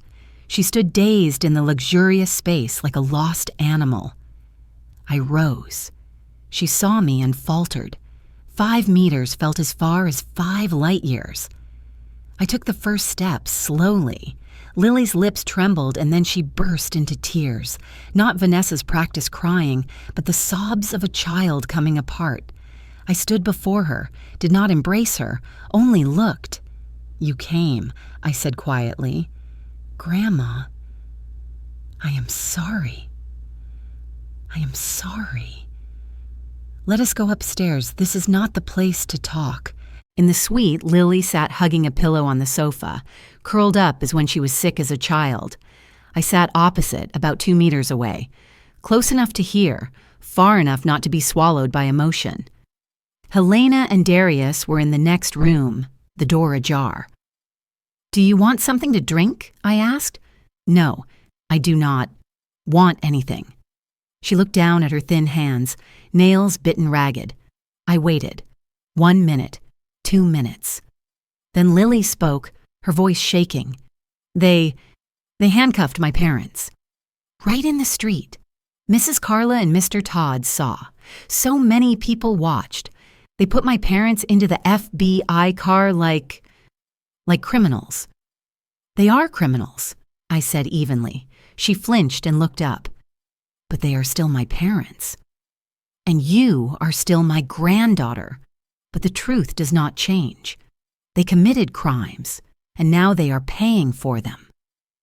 She cried again, this time softly, as if her tears had run dry. "I did not know it would go this far. Tell me," I said, "from the beginning. When did you know about the plan?" "July," she whispered. "I came home for summer break. One night I heard my parents arguing. Dad said we were about to lose the house because of debt. Mom said there had to be a way to get money from you, and you did not tell me. I was scared. I thought they were just talking, not really going to do it. And then, in August, Mom told me to make a family memories video. Film times when you forgot things, got confused. She said it was so we could watch it later. But I knew she was building a file." She paused to wipe her tears. "I should have stopped it right then, but I did not. Why?" For the first time, Lily looked straight into my eyes. "Because I needed money too. I am pregnant. I did not know what to do. Tell me about the baby's father," I said. She recoiled. "I met Professor Donnelly in February. He teaches English literature. He's very smart. He said I was special, different from other students. I know that kind of special. You knew he had a wife?" I knew. But he said he was separated, about to divorce, and then we would be together. And you believed him. I was stupid. But at the time, I felt he truly cared. No one cared about me, Grandma. I did not care. Her tears came again. "You did. But in your way. You wanted me to be good, to study hard, to make you proud. But you did not ask if I was happy, if I was lonely, if I was scared." I was silent. She was right. I loved Lily, but I loved her like a statue, demanding perfection and rarely asking how much she hurt. "I am sorry," I choked. "I did not know. I did not say." "When did you learn you were pregnant?" "September. 3 tests, all positive." I panicked. "Did you tell Donnelly?" "Yes. At first he said he would take care of it. Then he changed his mind. He told me to handle it myself. He threatened that if I exposed it, he would say I seduced him and would sue me." Contemptible. I needed money. $85,000 for tuition, plus money to decide about the baby. I did not know what to do, and your parents offered the solution. Lily nodded. "Mom said, if Grandma goes into a nursing home, we will have the money. You will have a future."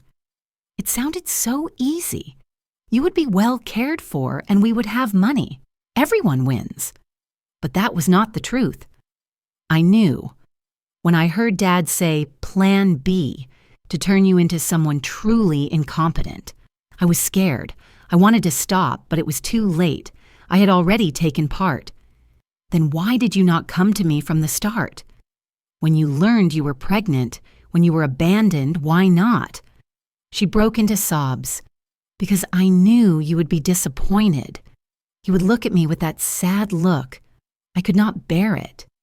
So destroying me felt easier? I did not think that. I thought it was just paperwork, just money. I did not know they planned to harm you for real. But you knew Lily. You sat in the kitchen that night. You heard everything. And you said, "She has lived too long.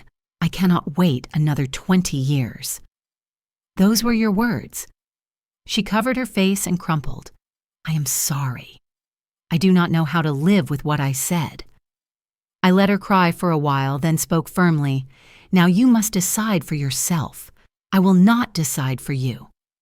She looked up, her face wet. There are two paths. One, keep siding with your parents. Deny everything. Say I misunderstood. If you choose that, you will not see me again, and you will face the FBI on your own. 2. Tell the truth.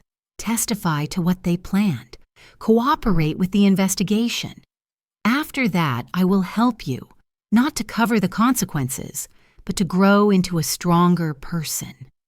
But if I testify, my parents will go to prison. They will go to prison anyway.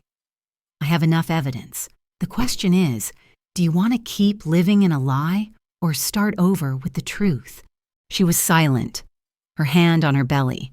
If I testify, will you help me with the baby? I will help you make the right decision, whether to have the child or not.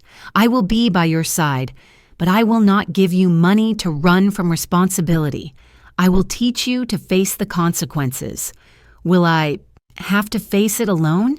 No, you will have me, but a new me, someone who teaches you to stand on your own feet.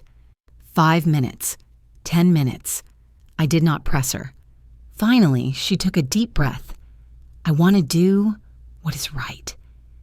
I no longer know what right is, but I know I do not want to be like my parents. That is the first step. I have something you need. She opened her phone. A folder appeared. I recorded all the arguments after you left because I was afraid they would blame me. And I was right. They planned to. She played a clip. Grant's voice. If this goes south, we say Lily pushed it. She needed money for drugs. She stole Mom's jewelry. We are the victims, Vanessa. But Lily does not use drugs. Grant. Who knows? When we say it, people will believe. A pregnant teenage girl who needs money, the perfect story. I went cold. They were ready to sacrifice their own child. How many recordings like that do you have? 9 clips, a total of 3.5 hours. Are you willing to give them to the FBI? She nodded, tears falling but eyes brightening. I am willing. I want you to teach me to be a decent person. Like you. I stepped forward and embraced her for the first time in many days. She hugged me back, crying on my shoulder like when she was little. I am sorry, I whispered.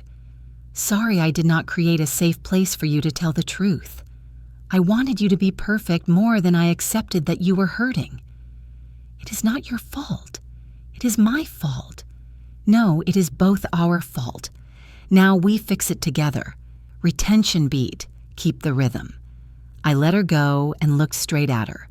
From this moment, every word we say will carry legal weight. If you turn back, we will lose everything. If you step forward, your life will change course. Do you choose to go on? Lily swallowed hard. I choose to go on.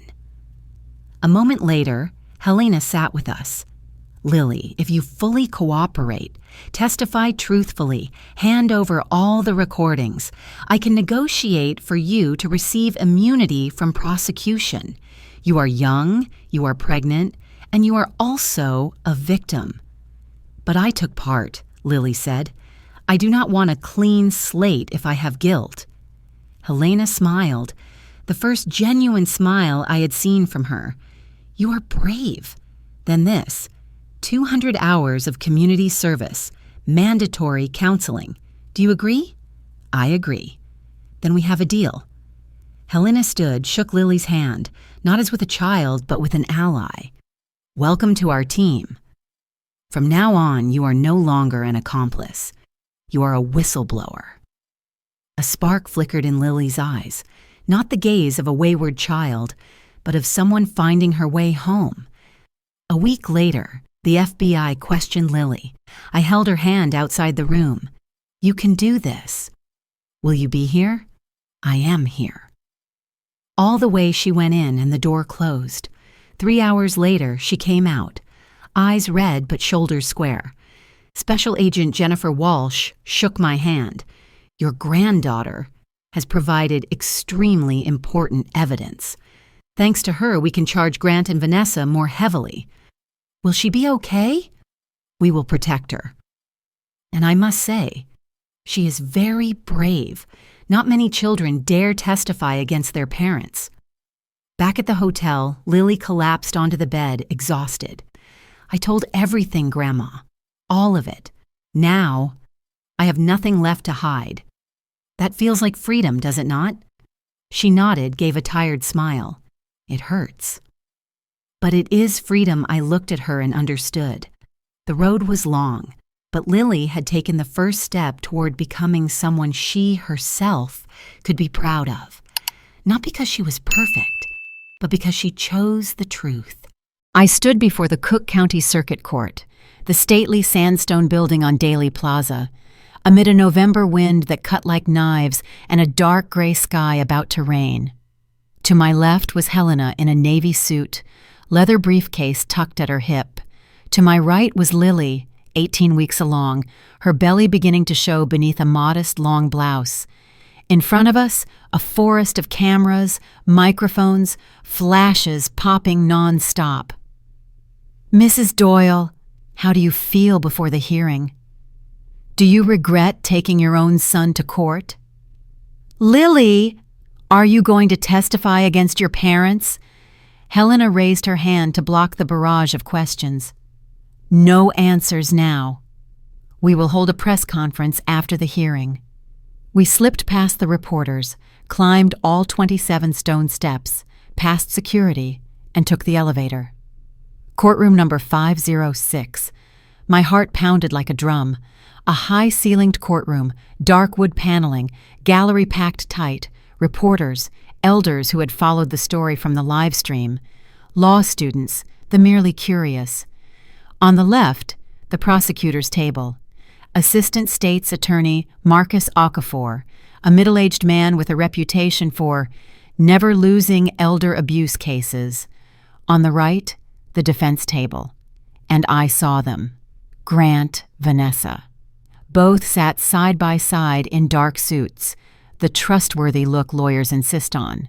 But clothes could not hide the ruin. Grant was gaunt, eyes sunken, more gray in his hair. Vanessa was heavily made up, yet still looked spent, as if she had aged a decade.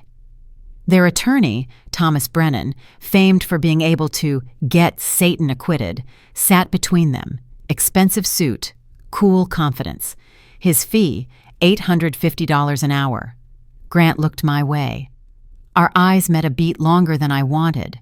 Anger, regret, or both? I turned away. All rise.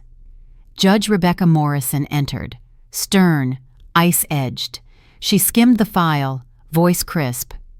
The people of the state of Illinois versus Grant Michael Doyle and Vanessa Lake Doyle. Charges: conspiracy to commit elder abuse, financial fraud, document forgery, and intentional infliction of emotional harm. She looked up. Do the defendants understand the charges? Both answered yes. Brennan spoke for them. My clients plead not guilty. Gavel. Prosecution, proceed. Marcus stood in the well, facing the 12 jurors of varied ages and backgrounds. This is not merely about money. This is about the cruelest betrayal a person can bear, being destroyed by their own family. He spoke of 45 years of me raising a child, not of my blood, 3 jobs to pay tuition, refusing to remarry, $40,000 for the wedding, the days cradling a grandchild. Then he turned squarely to Grant, and how that son repaid it by conspiring to shatter his mother's mind. A murmur rippled across the room. Marcus continued, "You will hear the recording in Grant Doyle's own voice. We will make Mom truly lose her mind, switch the meds, hide her things.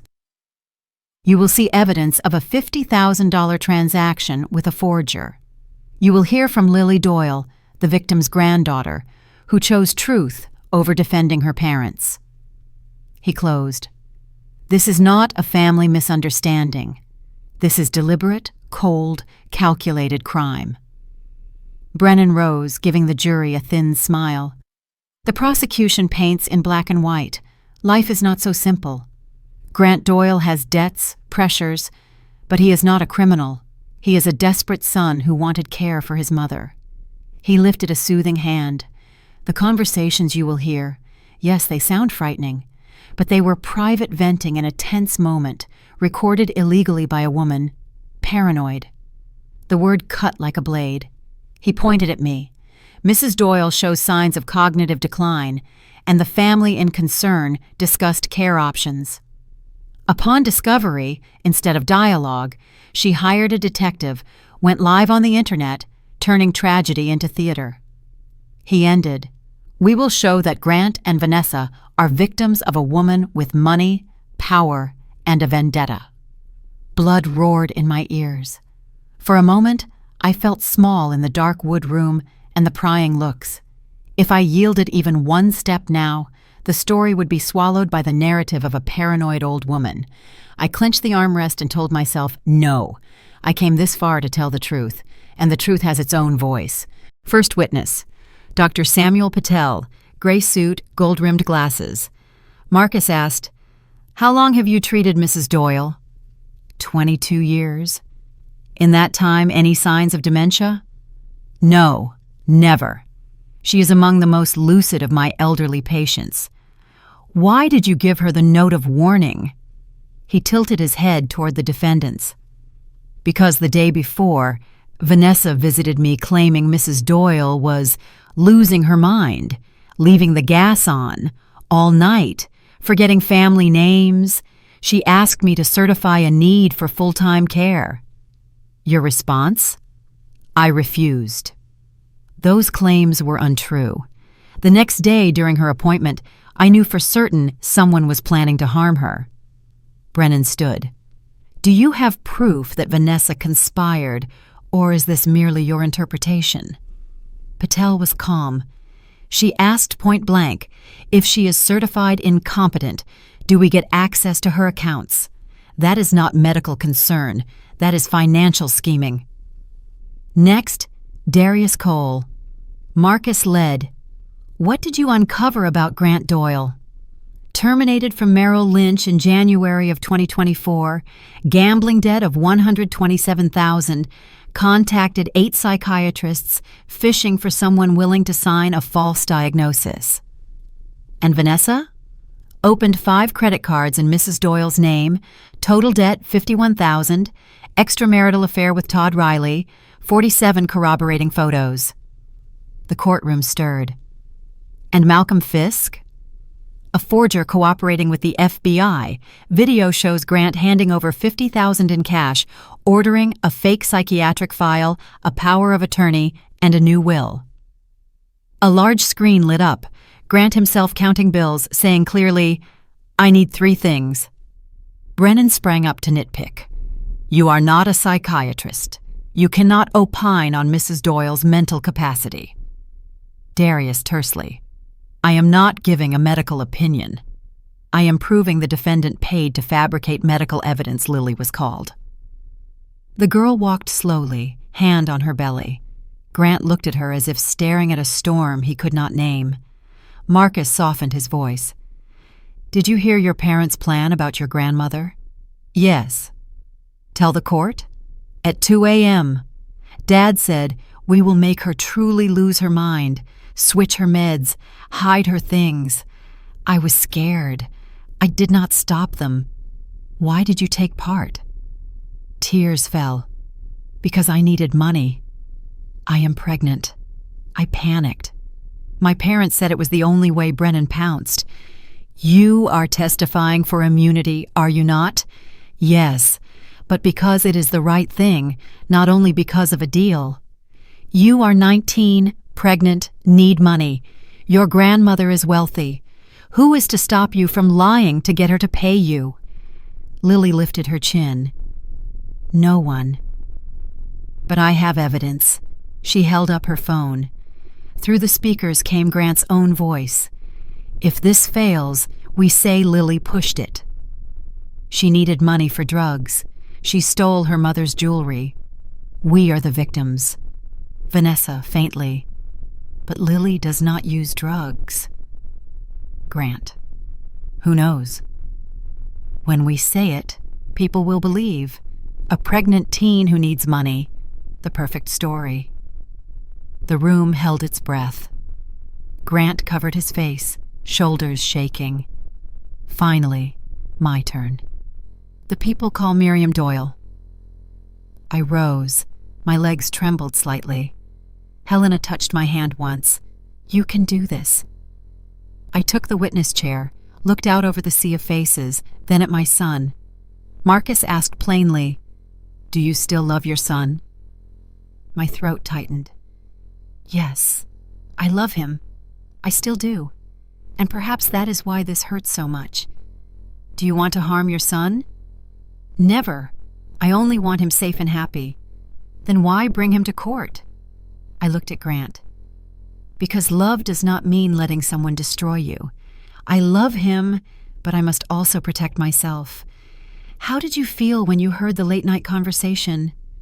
Tears welled, as if 45 years of my life were a lie, as if the child I held through nightmares had never existed. Do you regret adopting Grant? I shook my head hard. No, I do not regret loving. I only regret not realizing sooner that the love was not returned.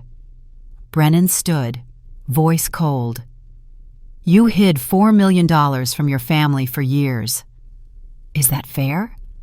My husband told me to keep it secret to know whether my son loved me or for money. And now you punish him because he failed the test? No, I hold him accountable for conspiring to destroy his mother's mind. Do you have medical proof that your mind was harmed? I have my son's own words. We will make Mom lose her mind. To me, that intent is clearer than any exam. The court recessed.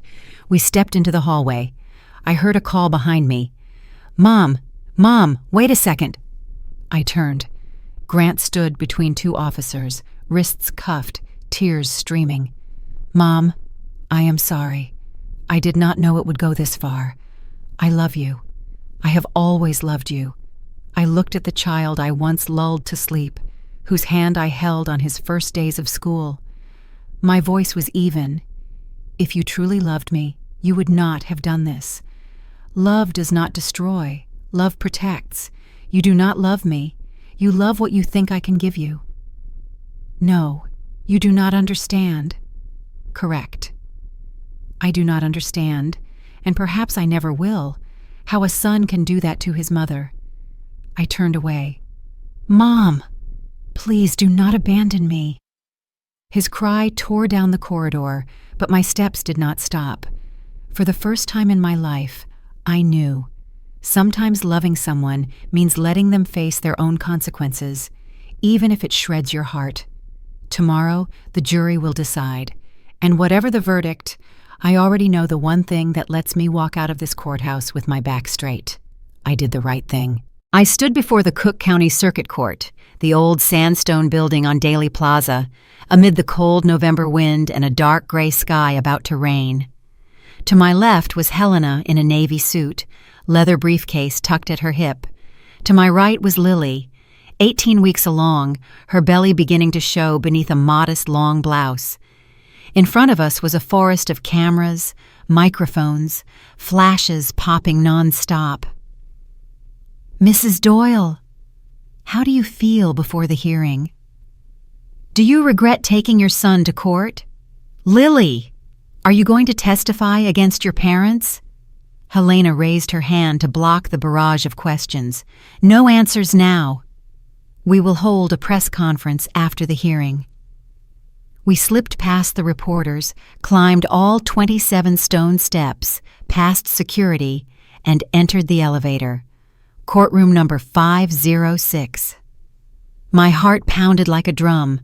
A high-ceilinged courtroom, dark wood paneling, the gallery packed tight, reporters, elders who had followed the story from the live stream, law students, the merely curious. On the left was the prosecutor's table.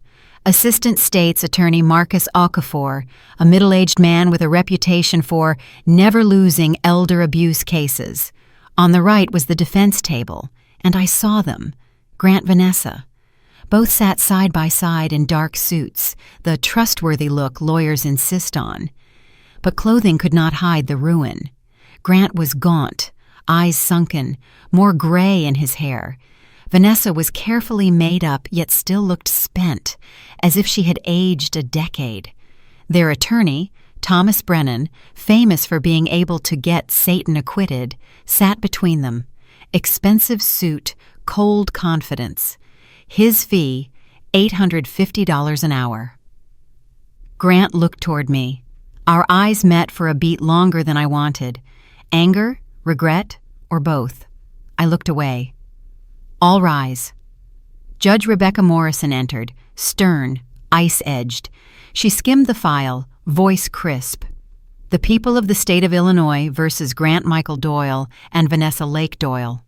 Charges: conspiracy to commit elder abuse, financial fraud, document forgery, intentional infliction of emotional harm.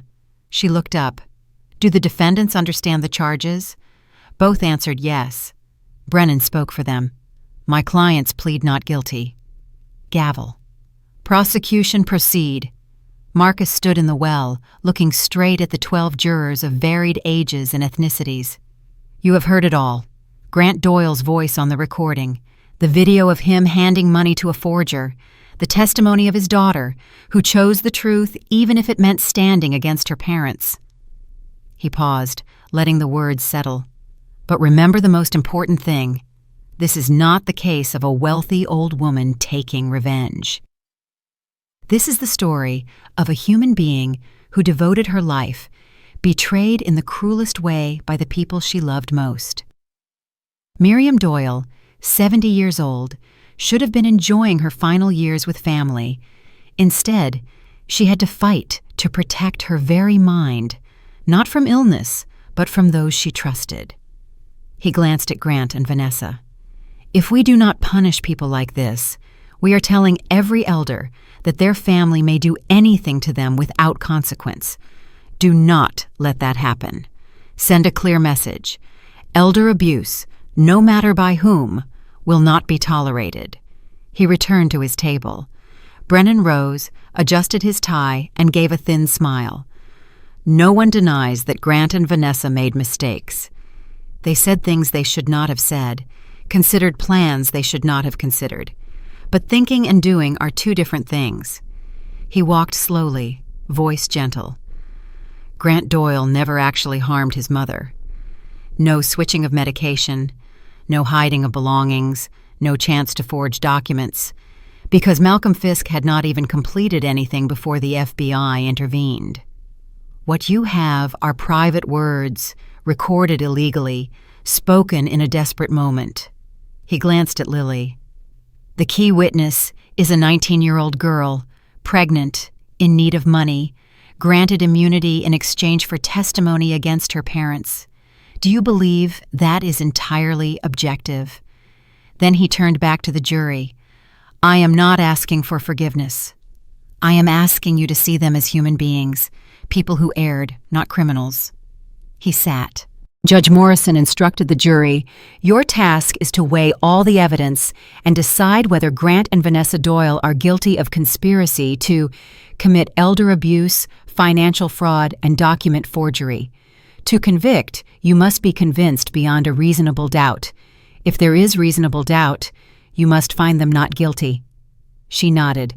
The 12 filed out. The doors closed, and we waited. 3.5 hours in the waiting room felt like 30 years. I drank 3 cups of coffee and tasted nothing. Lily held my hand, warm and slightly trembling. "What do you think they will decide?" I only shook my head. In my mind were faces: Robert, Dr. Patel, Helena, Darius, the image of me placing the recording phone on the wooden floor, the sleepless nights, Grant's voice saying, "We will make Mom lose her mind." I told myself, whatever they decide, I did the right thing. The bell rang. Helena checked the screen and sprang to her feet. "The jury is back. There is a verdict." My heart seemed to stall. We returned to the courtroom. Grant and Vanessa were there too, ashen, hands clenched together. "Has the jury reached a verdict?" the judge asked. The foreperson, a black woman of about 50, Sarah Johnson, stood. "We have, Your Honor." She opened the paper. "In the People versus Grant Michael Doyle, on the charge of conspiracy to commit elder abuse, guilty. On the charge of financial fraud, guilty. On the charge of document forgery, guilty." Gasps rippled through the room. Grant bowed his head. "In the People versus Vanessa Lake Doyle, on the charge of conspiracy to commit elder abuse, guilty. On the charge of financial fraud, guilty. On the charge of identity fraud, guilty." Vanessa broke down, no longer a performance. Raw, shattering cries. The judge struck the gavel. "Sentencing will be held next Monday." The courtroom was packed again on sentencing day, but curiosity had faded. Only expectation remained. Grant and Vanessa stood at the lectern. Judge Morrison looked from the file up to their faces. "Grant Michael Doyle, the court considers the gravity of your conduct. You betrayed the trust of the person who raised you. You conspired to destroy the mind of an innocent woman, abusing the position of a son to do harm." She paused half a beat. "The court sentences you to 12 years in the Illinois State Penitentiary with no parole for the first 8 years. Grant trembled, unsteady on his feet. His attorney had to support him. "Vanessa Lake Doyle, you took part in the conspiracy deliberately and cruelly. Identity fraud, financial fraud, abuse of trust." The gavel fell. "The court sentences you to 10 years in prison with no parole for the first 6 years. Then the restitution order, $51,000, the fake credit card debt, plus $200,000 for emotional damages, a lifetime no-contact order with me, unless I initiate it. Court is adjourned." In the hallway, I watched Grant and Vanessa being led to the prison transport. Grant glanced back, lips moving, perhaps sorry or Mom, but the sound was lost in the clatter of boots and the slam of steel doors. Lily squeezed my hand. "Are you sad?" I thought a moment. "Yes, but not because they were punished. Sad because things could have been different if they had chosen love over greed. Do you regret it?" "No, not for a single second." 3 months passed. I did not buy the $1.8 million penthouse. Too lavish, too lonely. I chose a small house in Evanston, $580,000, 3 bedrooms, with a garden near Northwestern, where Lily would study. Lily lived with me. The old house had been sold to cover Grant's debts. She had nowhere to return to. "Can I stay with you?" she asked.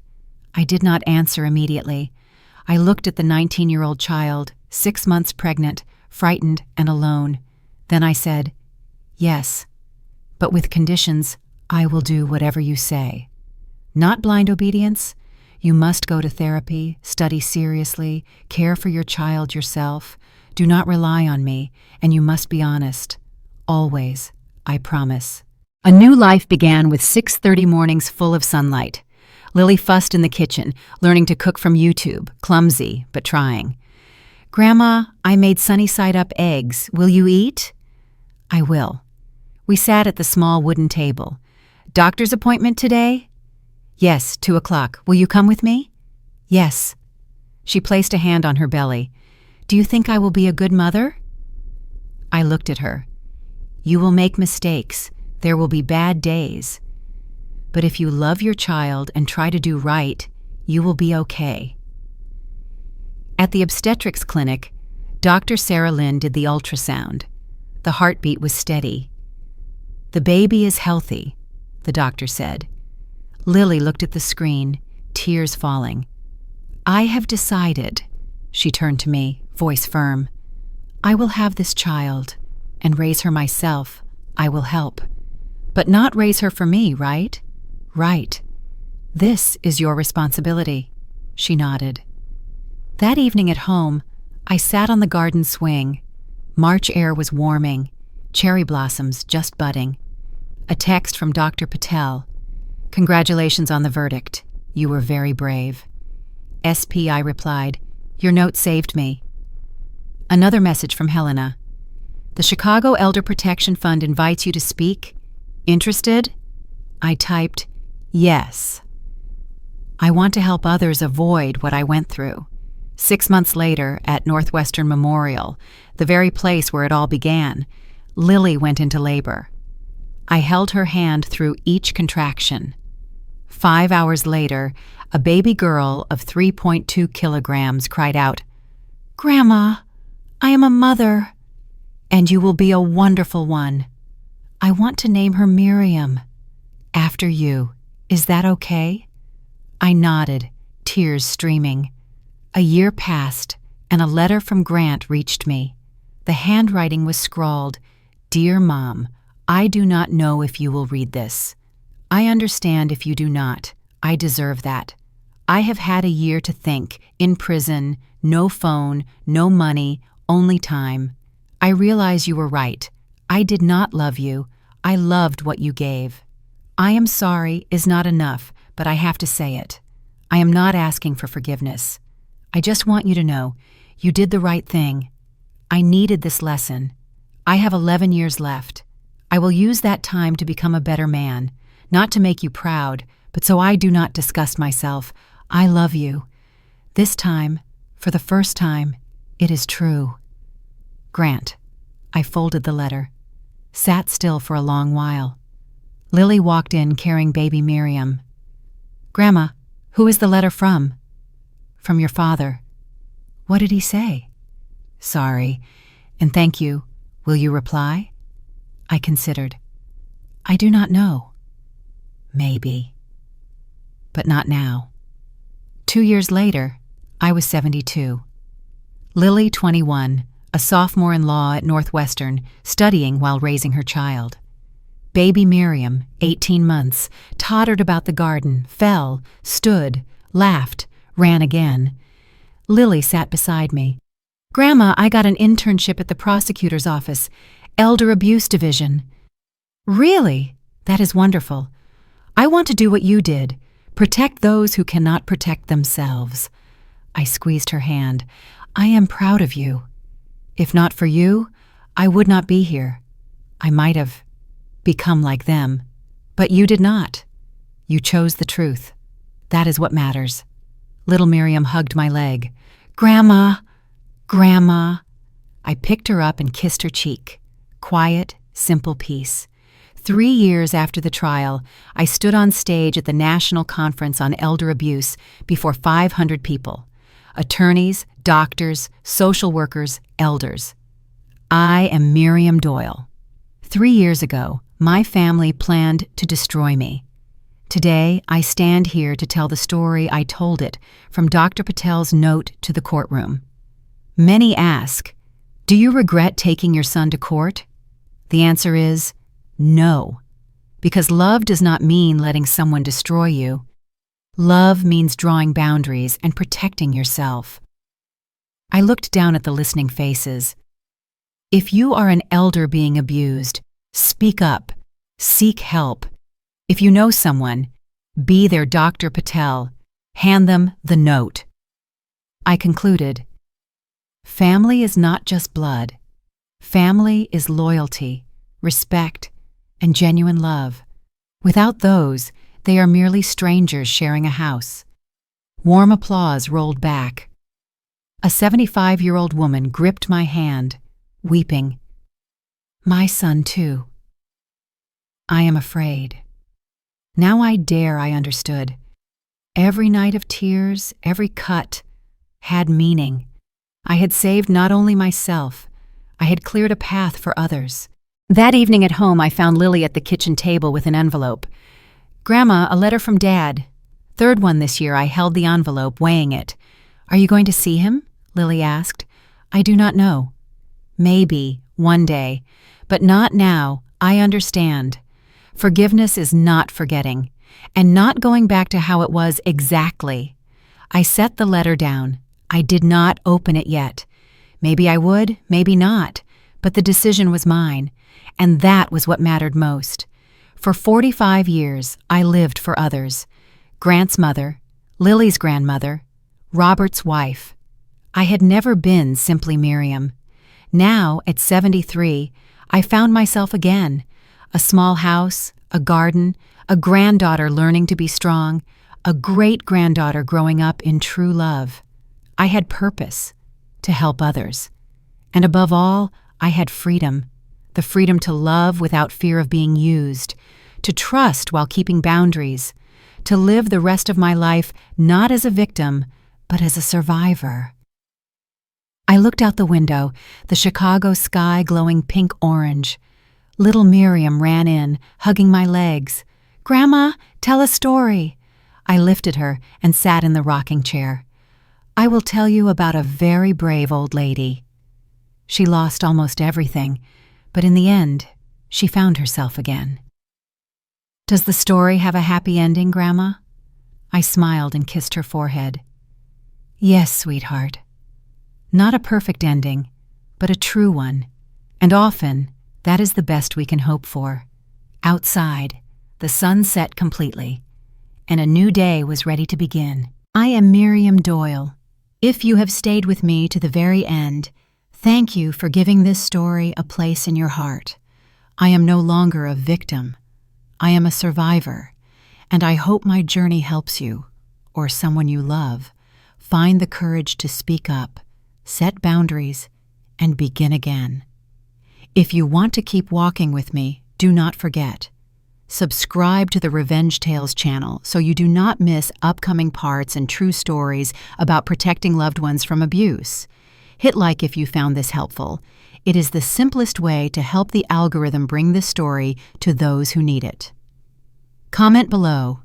What touched you most in this journey? Have you ever witnessed or experienced any form of manipulation within a family? What would you like me to explore more in future parts? Legal, psychological, how to collect evidence, healing after trauma? Share this video/series with someone who might need their own piece of paper. Turn on the notification bell to get an alert when a new episode drops. Finally, I want to ask you one question. If you could write a note to your yesterday self, what would you write? Leave your answer in the comments. Who knows? What you write might be the lifeline that saves someone else. See you in the next part. And remember, family is loyalty, respect, and genuine love. Everything else is just strangers sharing a house.